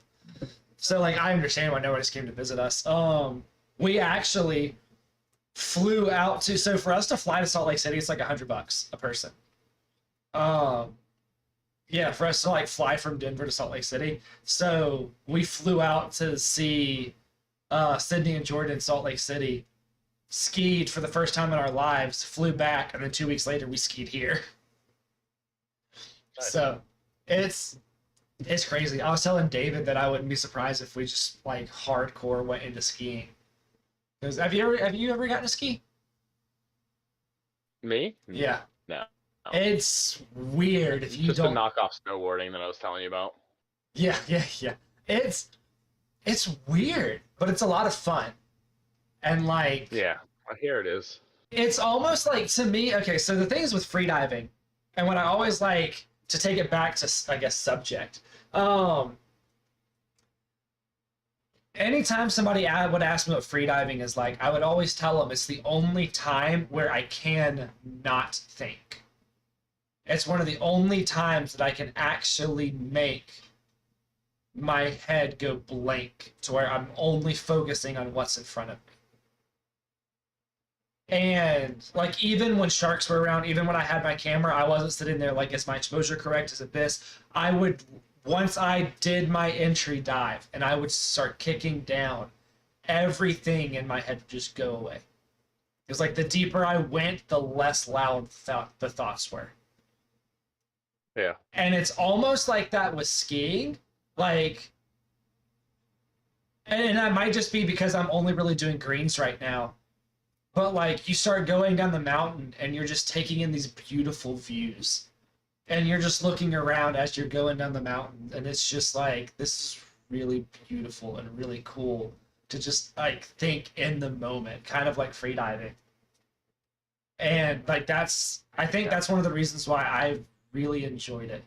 It's just because you can clear your head. And even like, once you get more used to it, and you know, like, when you have to make your turns, slow down, and all this other stuff. Right. It's the muscle memory.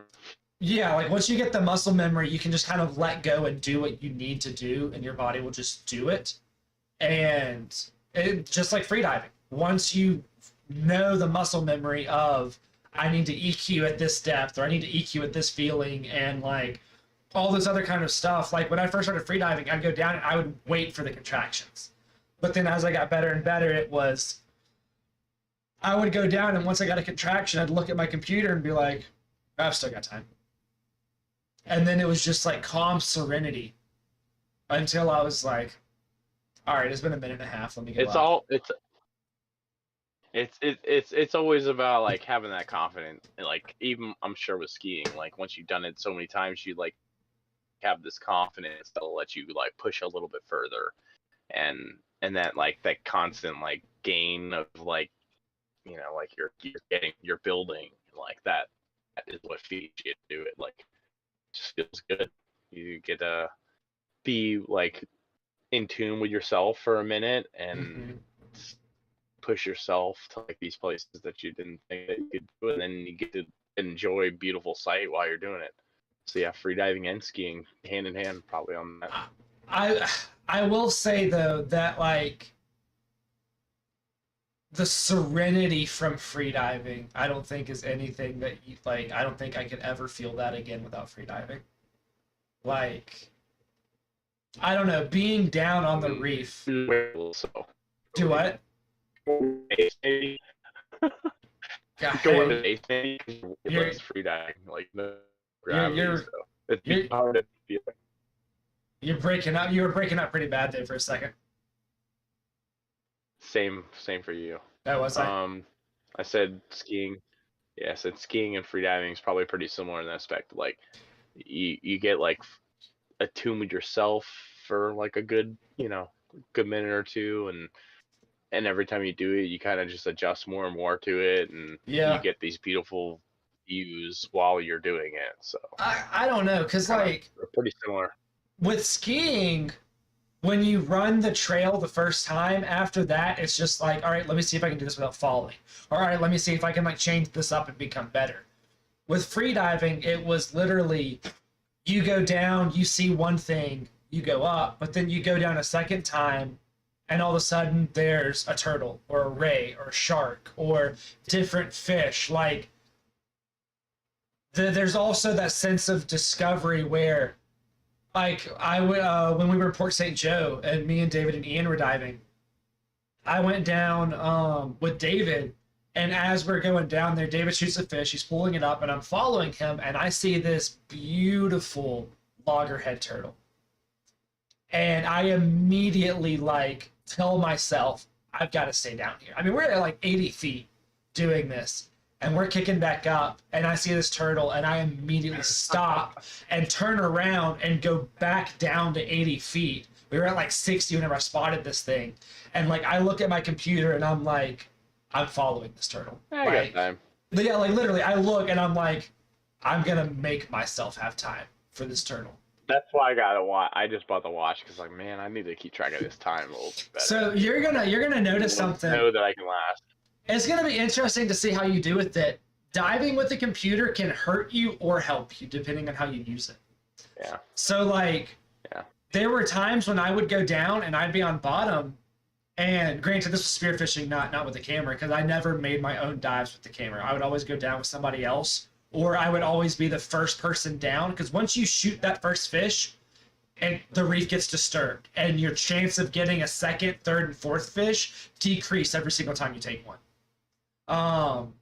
So like if you shot Spearfishing has so many variables. spearfishing has a lot of variables, and then like I had to learn how to relearn how to free dive with the camera in my hand based on like because it's so different diving with the camera in your hand. Dude, And tell you- me about it. I went right into diving with a camera. Like, I literally knew nothing about freediving. Yeah, jumped right in with a camera. That's hard. It's really hard to Dude. do that. And I'm still battling like the bad habits I've formed from doing it. it's hard. And but like I would always take the first dive down and I would look and see like I would come back up and tell David and Ian and all of them like, all right, I saw 4 trigger, I saw this many red snapper, I saw this many mangroves, I saw this many grouper, or there's a shark down there, I didn't see a shark. There's a sea turtle, there's this. Like I would tell them like, oh hey, the structure's actually towards the front of the boat. Like I was always the recon dive. Because I wanted to go down with the camera and take photos with things before they got disturbed. And going down the first time, and you know diving in the Gulf, you can't see the bottom always. Rarely can you see the bottom. Almost never. Yeah, so like you would go down 40 feet on an 80-foot dive, you would go down 40 feet before you could ever actually see the bottom and see the last 40 feet of your dive.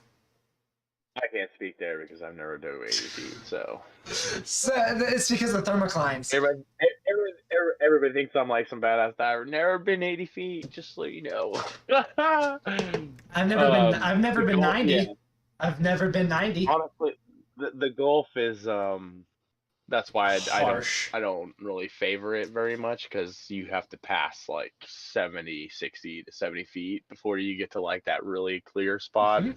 And you have to be like a mile out, and I'm just not into that. I don't have access to that, and There were some days when you could go under 40. Like if you hit 40, you could see.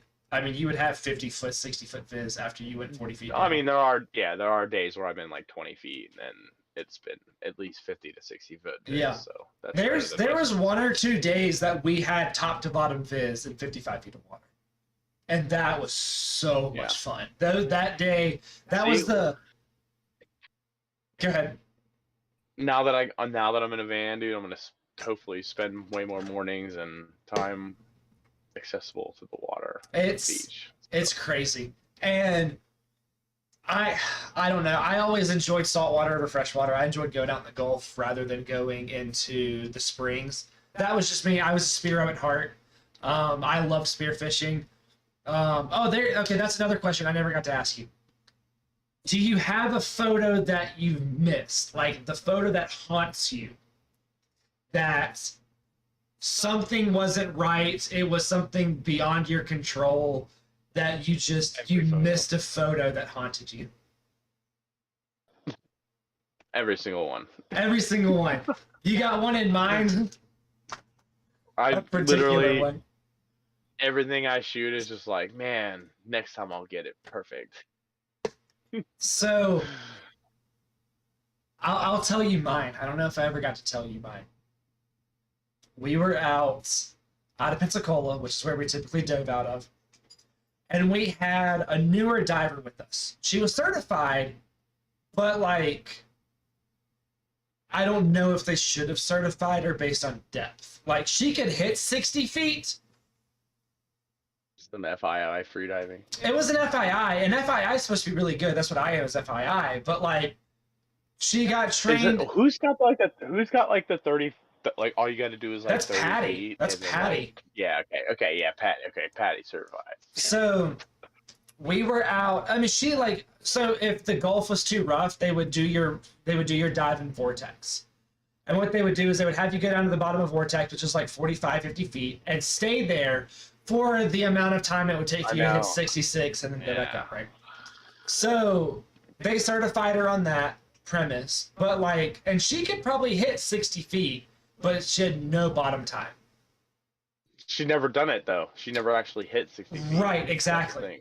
But honestly, I found that like from 40 to 60, especially, the equalizing becomes a challenge. Like that last 10 feet, it's like, man, that is like some heavy pressure, like vortex. As soon as you get under that like arch, like you hit that arch from the top, and like to get to the bottom to swim through to the rope, it's like you got to equalize like almost 1 or 2 more times at that, like at that depth at that spot. I don't know what it is, but it really throws you for a loop.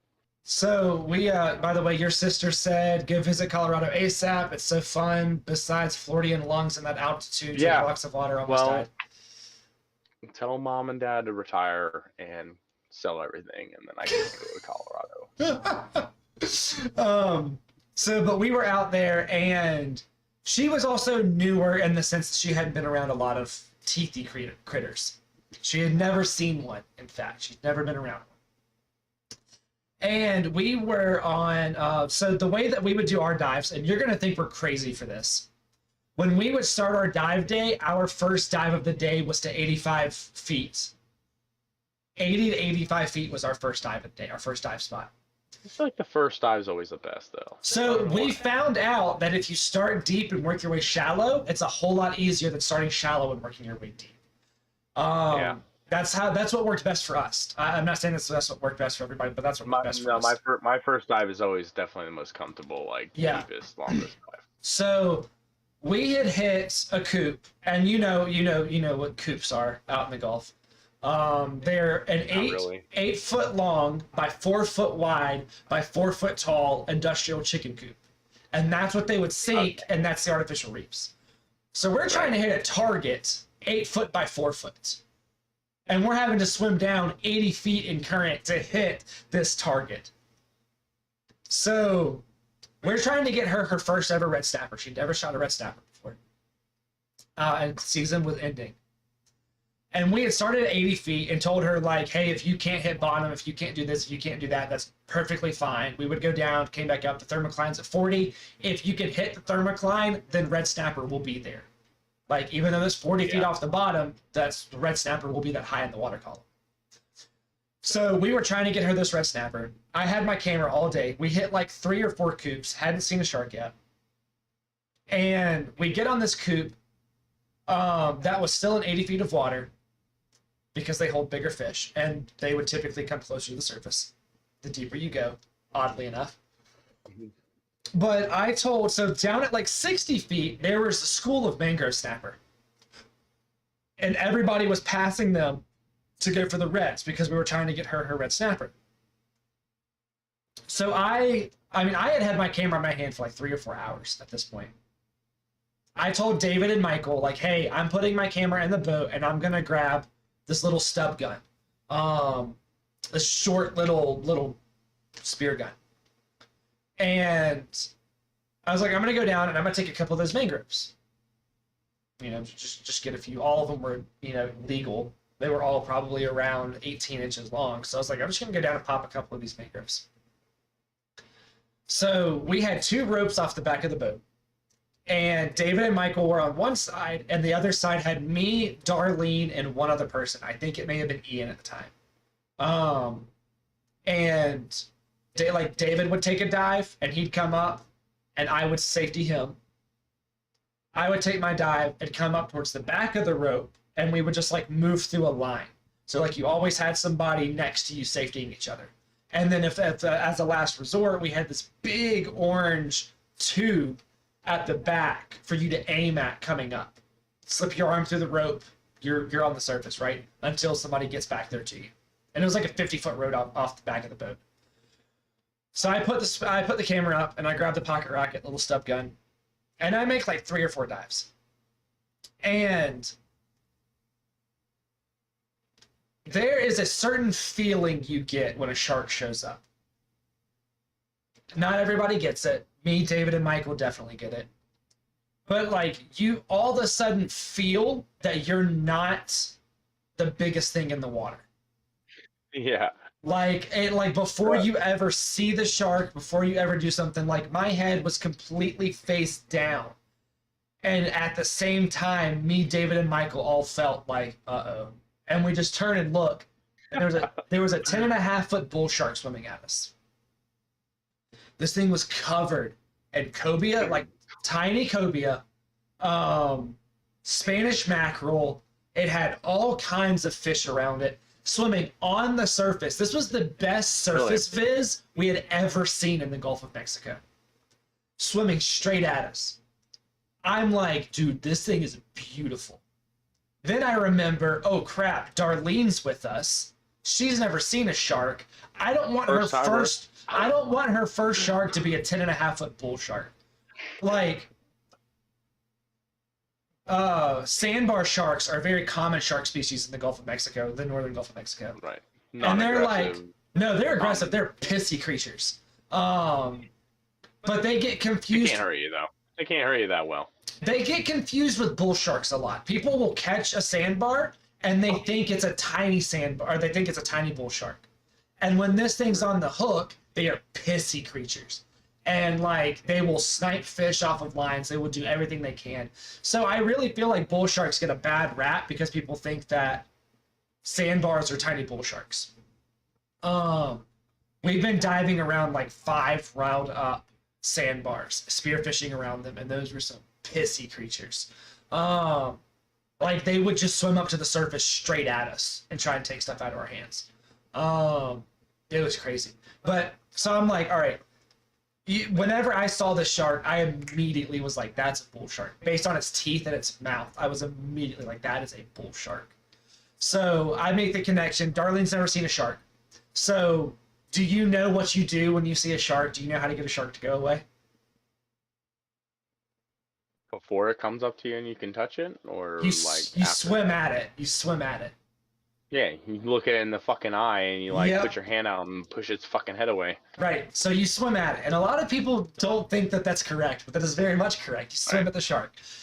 So Never turn your back on a shark. you never like, so we would poke them with the spear gun, but not jab them, not stab them. Yeah. You literally are just trying to tell them. Like put it out in front of you and let them swim into it. Yeah, you literally are telling them, oh wait, they have something that can hurt me.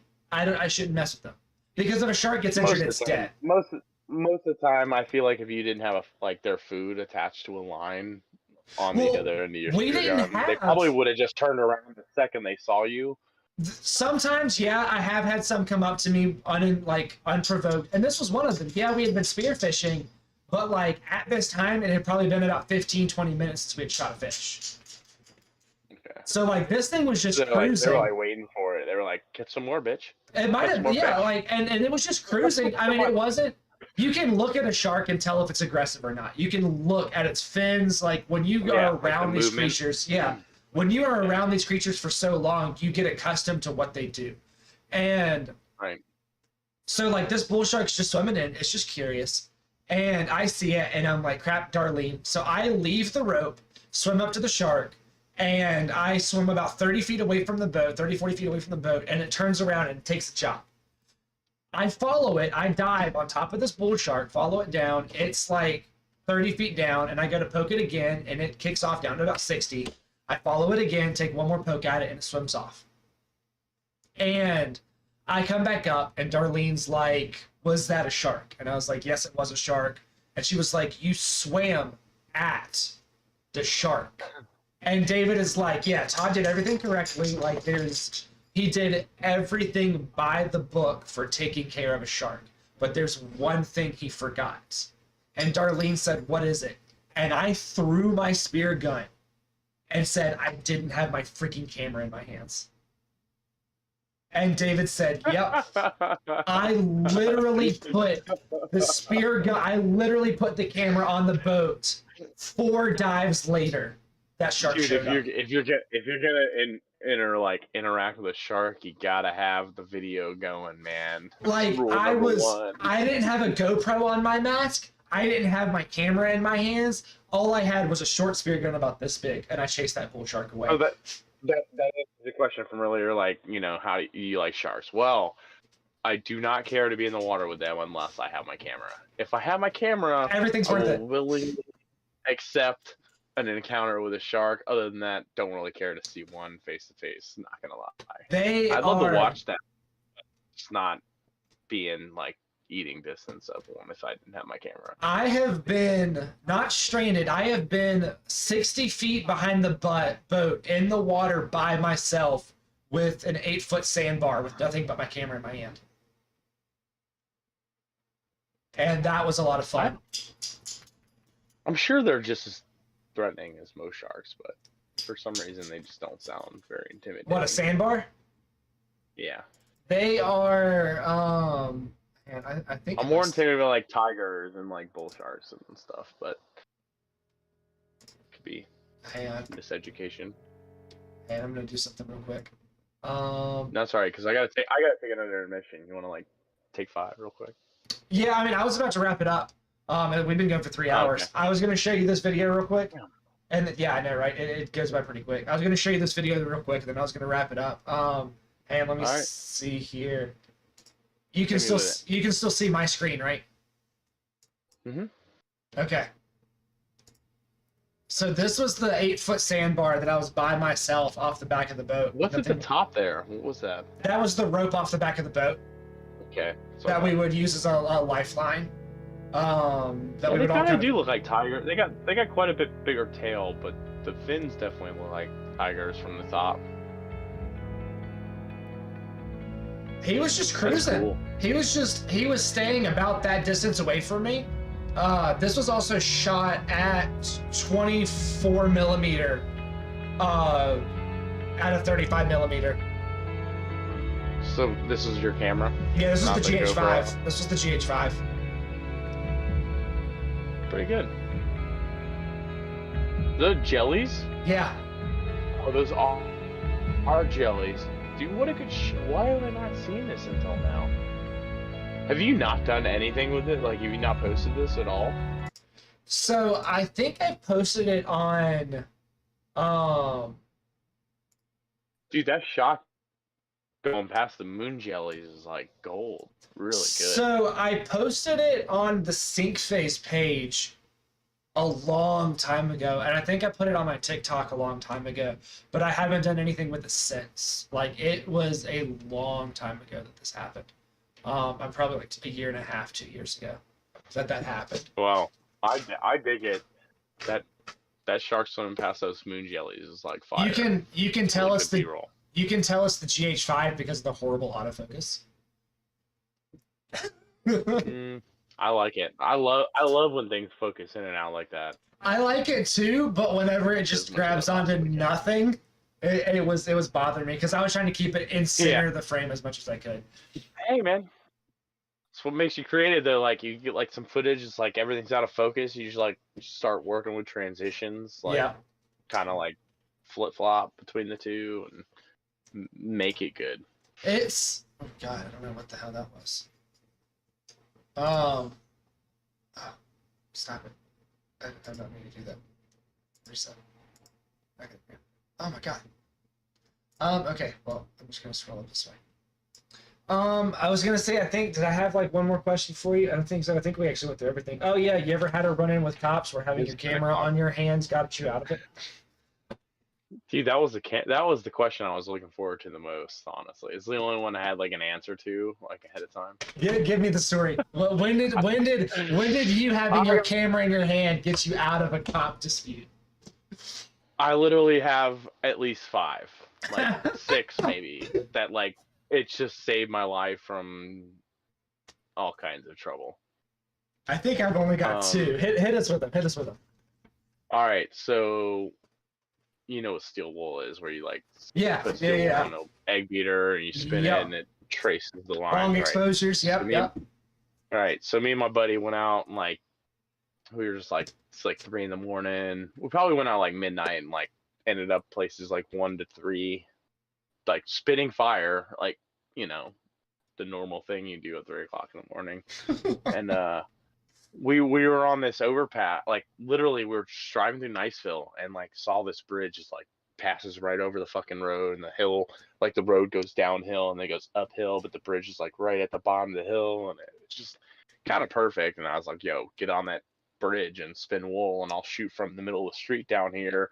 So I park on this like side of the road, which is like on a sidewalk, like in the middle of like right next to a high school and shit. Like it's pretty crazy. But I don't really care. Like we were just trying to get the shot. So it's actually, you want to see my favorite shot? That's probably it. Like just because of the story and like how random it came out.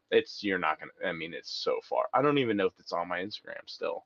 I'll keep He's scrolling. You keep spinning fire, and it literally like is just dropping right in front of the lens from like way up, way back. Like I mean, talking way before Michael and Kathleen and before Ashley. There is a before all photo. that. I know there's a photo in your feed of a long exposure with steel wool, but I think it's on a There's beach. a couple.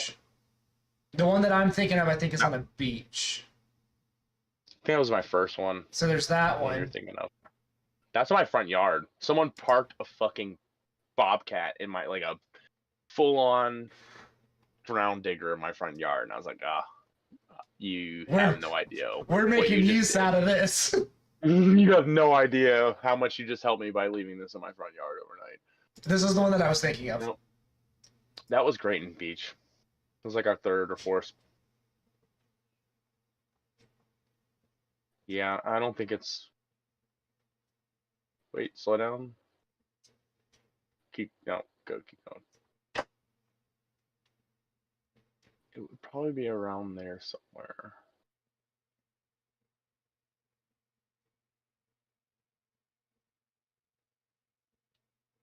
Dude, there's a massive difference versus what you take now. That's so many. I know. And those aren't even the worst. I mean, that was the night. That was the same night I'm talking about, but that's from a beach pavilion. Oh wait, Right there. That's it. wait, Nope. right The there, next one. right there. Yeah, That's right it. there. That's Okay. it. Dude, it was just like the spark reflections on the pavement right in front of me and the yellow line being lit with my cell phone, and like the fact that he's on this bridge and a cop rolled up to my car is like 100 feet behind me, and we like Ryan's like, yo, I think that's a cop rolling up in your car. So I like met him at my car. We had like open containers probably, and like probably weed and shit sitting out like really carelessly. And like this guy like walks up with a flashlight, looking in my car, but I like met him, and I was like, yo, what's up? And he's like, you're parked on the sidewalk. And I'm like, didn't really realize that until now, but do you need me to remove my car? And he's like, I don't think anybody's walking on the sidewalk at 3 a.m. And I was like, okay, cool. And he's like, what are you doing out here? I'm like, nah, just shooting the stars, man. My dude was like, Ryan's up there on the bridge, like hiding behind the wall. And dude let us go. He's just like, all right, man, next time don't park on the sidewalk. I'm like, cool. That was the issue. Was the parking on the sidewalk. Yeah, he had no idea we were throwing fire from a bridge in a dry zone. That's great. That's a good one. I like that. We try to do most of the steel wool in like wet. Oh yeah. Like damn, especially ones like this, like literally like he's spinning it, like it looks more severe than it is. That's like 20 seconds of spinning, Right. wrapped up into one photo, but like it looks like a sparkler being spun around a head, like really fast. It definitely does. It looks. So people have like a relevant idea of what it looks like in person. But I've had like so we were in watercolor one day, actually. It's on 30A, so it's like really richy, and like there's a guy, like a security guard riding around in a golf cart. It's like 4 a.m. this night. Me and my buddy are spinning in the middle of the road right between these houses. And the guy comes up, he's like, "What are you doing?" I'm like, "This is the only time I've ever actually admitted to spitting fire to a cop that like confronted me." So I actually showed him the photos we were capturing, like the spinning wool, like which looks way more severe than it is. Yeah. But he's just like, "Cool, man, like awesome." I'm like, "What? Like you're not gonna try to arrest us? That's insane. Just let us go." And then there was another one. I was shooting Milky Way in the woods, and heavily intoxicated, and he like rolled up behind me and really sketchy. I had like my tripod set up, and I was like kneeled down on the ground, like looking at the bottom of the screen, all weird. And I noticed headlights, and I stood up and walked over and met him. He's like, "Everything all right, man?" And I was like, "Yeah, like, am I allowed to be back here like at night?" He's like, "Yeah, it's public." I'm like, "Cool." He's like, "Just making sure, everything's going okay with you, and no one's in trouble or getting hurt." And I'm like, "No, I'm just taking some photos." He's like, "All right, I'll get my." Oh, hey, and you kind of broke. Like left. Say that again. You kind of broke up. Which part? The last thing that you said. I said he was like, I was like, "Yeah, I was just kind of taking some long exposures to the stars because it's really dark out here." And he's like, "Oh, sorry, I'll get my headlights out of your way. Have a good night." So he apologized and then walked away. Yeah, and it's like, if like normally I would have got breathalyzed and put in jail probably. It's having a camera in your hand can save you from a lot. The camera has definitely got me out of problems. And like honestly, now that I'm in van life, I kind of forget that like juvenile version of me existed. Right. So like now I'm remembering, and I'm like, if anybody ever knocked, I should just like leave a tripod outside of my van. That way, if the cop ever knocks on my window in the middle of the night, but I'm taking long exposures to the stars. Like, what's wrong with that? Can you move your flashlight? You're ruining my photos. I'm not sleeping. I'm photographing. So we're gonna hopefully use that trick in the future with the van. It's so interesting how just having and it's weird because it's not like if you were to just have your phone or a GoPro in your hand, and right. No, you have to have an interchangeable lids, DSLR, or mirrorless system. And once you have something that looks professional, big camera on the tripod really gets you out of it. Once you have something that looks professional, cops are just like, "Dude, what can I do to help you take this photo?" Yeah, that's the funny thing though, is like nowadays phones are just as professional as DSLR. You can do a lot with them. Yeah, oh yeah, you can. They get shamed and like discarded, but dude, you can create some magic with some phones. Like honestly, a lot of my videos lately have just been like my phone stabilization. It's crazy. Yeah. It's like you can't get that with a DSLR. Like I could literally just shake and do all this stuff, and it's smooth and. Oh yeah, it's crazy. It's really all come a long quick and way. easy. It's really come a long way. People ask me what kind of camera should I start with, and I'm like, "You got an iPhone?" They're like, "Yeah." I'm like, "Start with that." I've talked to some people, and they've asked me what my take is on it, and something like the Pocket 2 and like the GoPro, and I'm like, look, you can do a lot with them, but there will come a time where you will need to move up if you get to that point.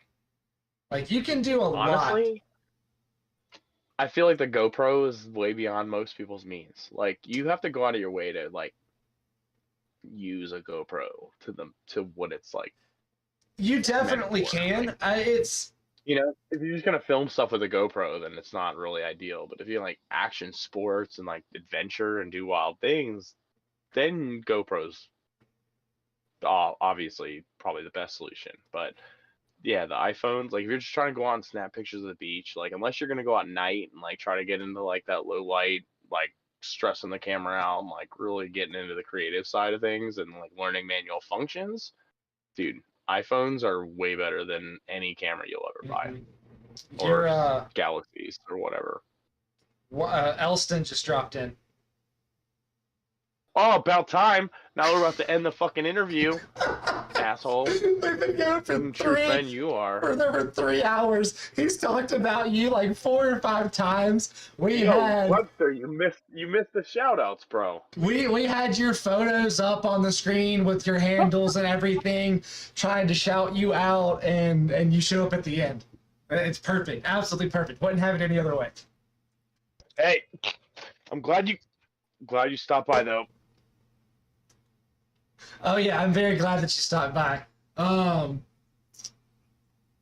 Like it's so funny because like literally I asked him one last question, and then we were gonna end it. Now you're on here. I'm like exploding. I gotta pee so bad. Yeah, I've got to go do some laundry. I gotta go to pee too. You got laundry? Is that what you just said? Yeah, I gotta do laundry. Nice. I do all the Nice. laundry. My laundry nights. I got Henderson Beach campsite booked tomorrow. I'm gonna do Yeah. some laundry and get a shower tomorrow. Yeah. That's always good. That's what we would have to do when we went to bus. We just have to do all of it at campgrounds. Right. You pay $30 for the night. It's like I'm gonna get like my gray tank emptied. I'm gonna do my laundry. I'm gonna like take a shower or 2 showers maybe. Yep. I hit a Fred Gannon in Niceville like once a week at least. Do showers, laundry, and gray tank done. So I didn't know if you knew this or not, but on my wall next to me, I have your calendar that shows up in every one of my streams. Cheers. I keep it right here all the time. And Melissa said she's going to start filling it full of stuff so that way it looks like I'm busy and it looks like I know what I'm doing. So, like, she even bought markers or pens to go up there. And she said for the last 2 months, she's going to put stuff in there for me. But I mean, I'm not going to write every house that I do in there. Look, nobody uses actual calendars. We all have a digital calendar. I have to use Google Calendar for my work. Like if I want a day off, I put in there that I want it off. Well, right. It's like you can fit endless notes in there, and that little box on that paper, you can only write so many things. Hang on. You know, what's today's date? 2nd. The 20. Oh, I'm like the 31st. The 31st. Right here. Is that the 31st? There we go. I just wrote Trace in there, so that way I will always have today in your calendar. I'm pretty sure it's the 31st of fucking February right now. Yeah, I know, right? My dad, whenever I shared that, he's like, wouldn't that be the 2nd? Was that your dad? That was my dad. Was that your dad that called me out? Yeah, that was my dad. Okay. I figured. I was laughing so hard at that. Michael Spazio said, you guys are wild. I hope that you have enjoyed listening to these crazy stories and these crazy things that we do. It's actually why I was looking forward to this. It's just being like, like getting to see the real side of like, I'm not some like strictler fucking serious dude. Like I'm just kind of like this guy living in a van, drinking alcohol, taking pictures of shit. Taking pictures. That's what we all do. So for everybody that's watching, and this also will stay on my Twitch channel for I think 2 weeks is what I have it set to, that all of my videos so people can go back and watch them, and it's going to always be on my YouTube. And then I'm going to also cut it down and make a shorter, more concise YouTube video that's not 3 hours long. To all of you that have made it this far, please go and follow Trace on Instagram and all your other social medias that I have no idea what they are. I don't know if you have. Yeah, you've got a Facebook page. It's all Ingham Shoots now. Okay, so everything is going to be Ingham Shoots, just like that. With a Z. Ingham Shoots with a Z. Ingham Shoots. And if you want to like overpronounce it. Ingham Shoots. So everybody can follow them.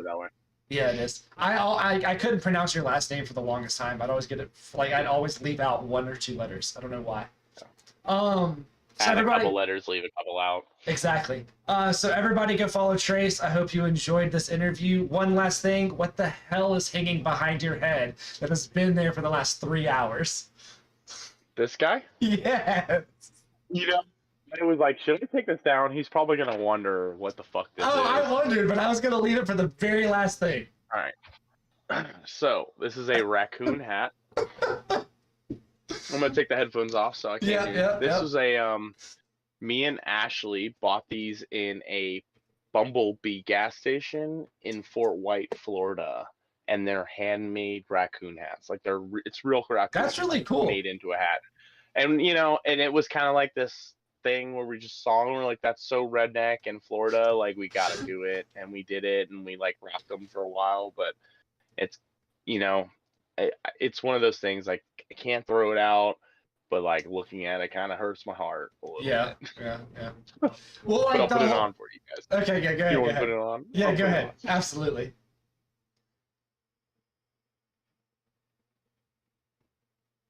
That is perfect. Well, it was perfect. That is perfect. It's perfect.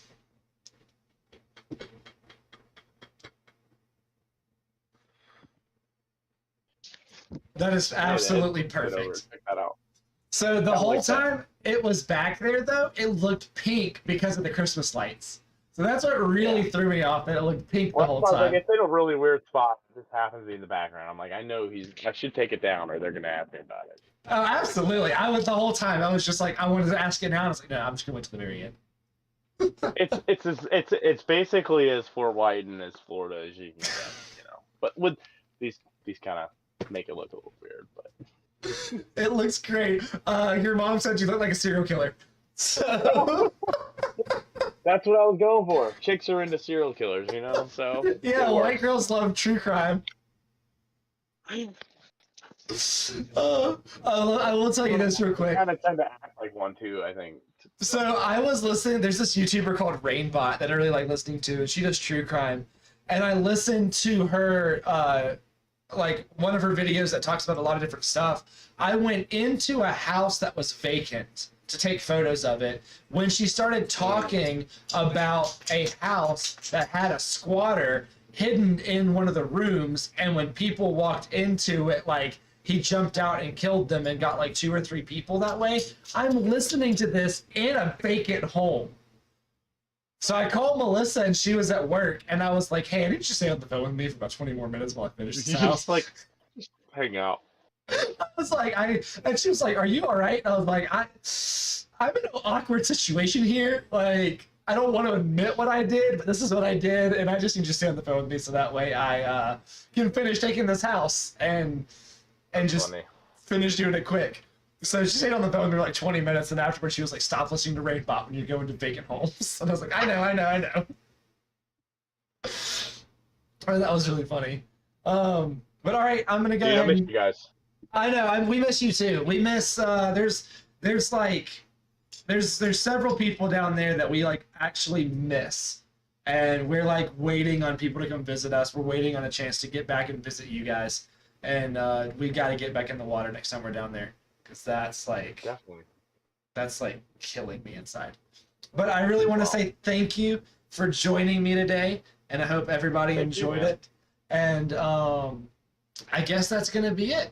So I usually have an outgoing screen with a bison eating grass, but I'm going to skip that. And that way we can say bye to everybody and end it. Thank you, everybody, family, friends. Elson for tuning late, you son of a bitch. Super late. Hey, at least he tuned in. Thank you, Colin. Where's Mike at? Because like he hasn't tuned in either. He said good podcast. He's like doing a good job, and he must have just been lurking then. Stream. Yeah, I was actually expecting him to open my van door and be like, "Yo, hey." He may have just been lurking the whole time, which is perfectly fine. And I'll probably go meet up with him or go to sleep in a parking lot somewhere. Yeah, I don't blame you. It's like 9:30 here, so that means 10:30 for you. So it's 10:26. Yeah, but all right. Thank you, everybody, and we'll see you next time.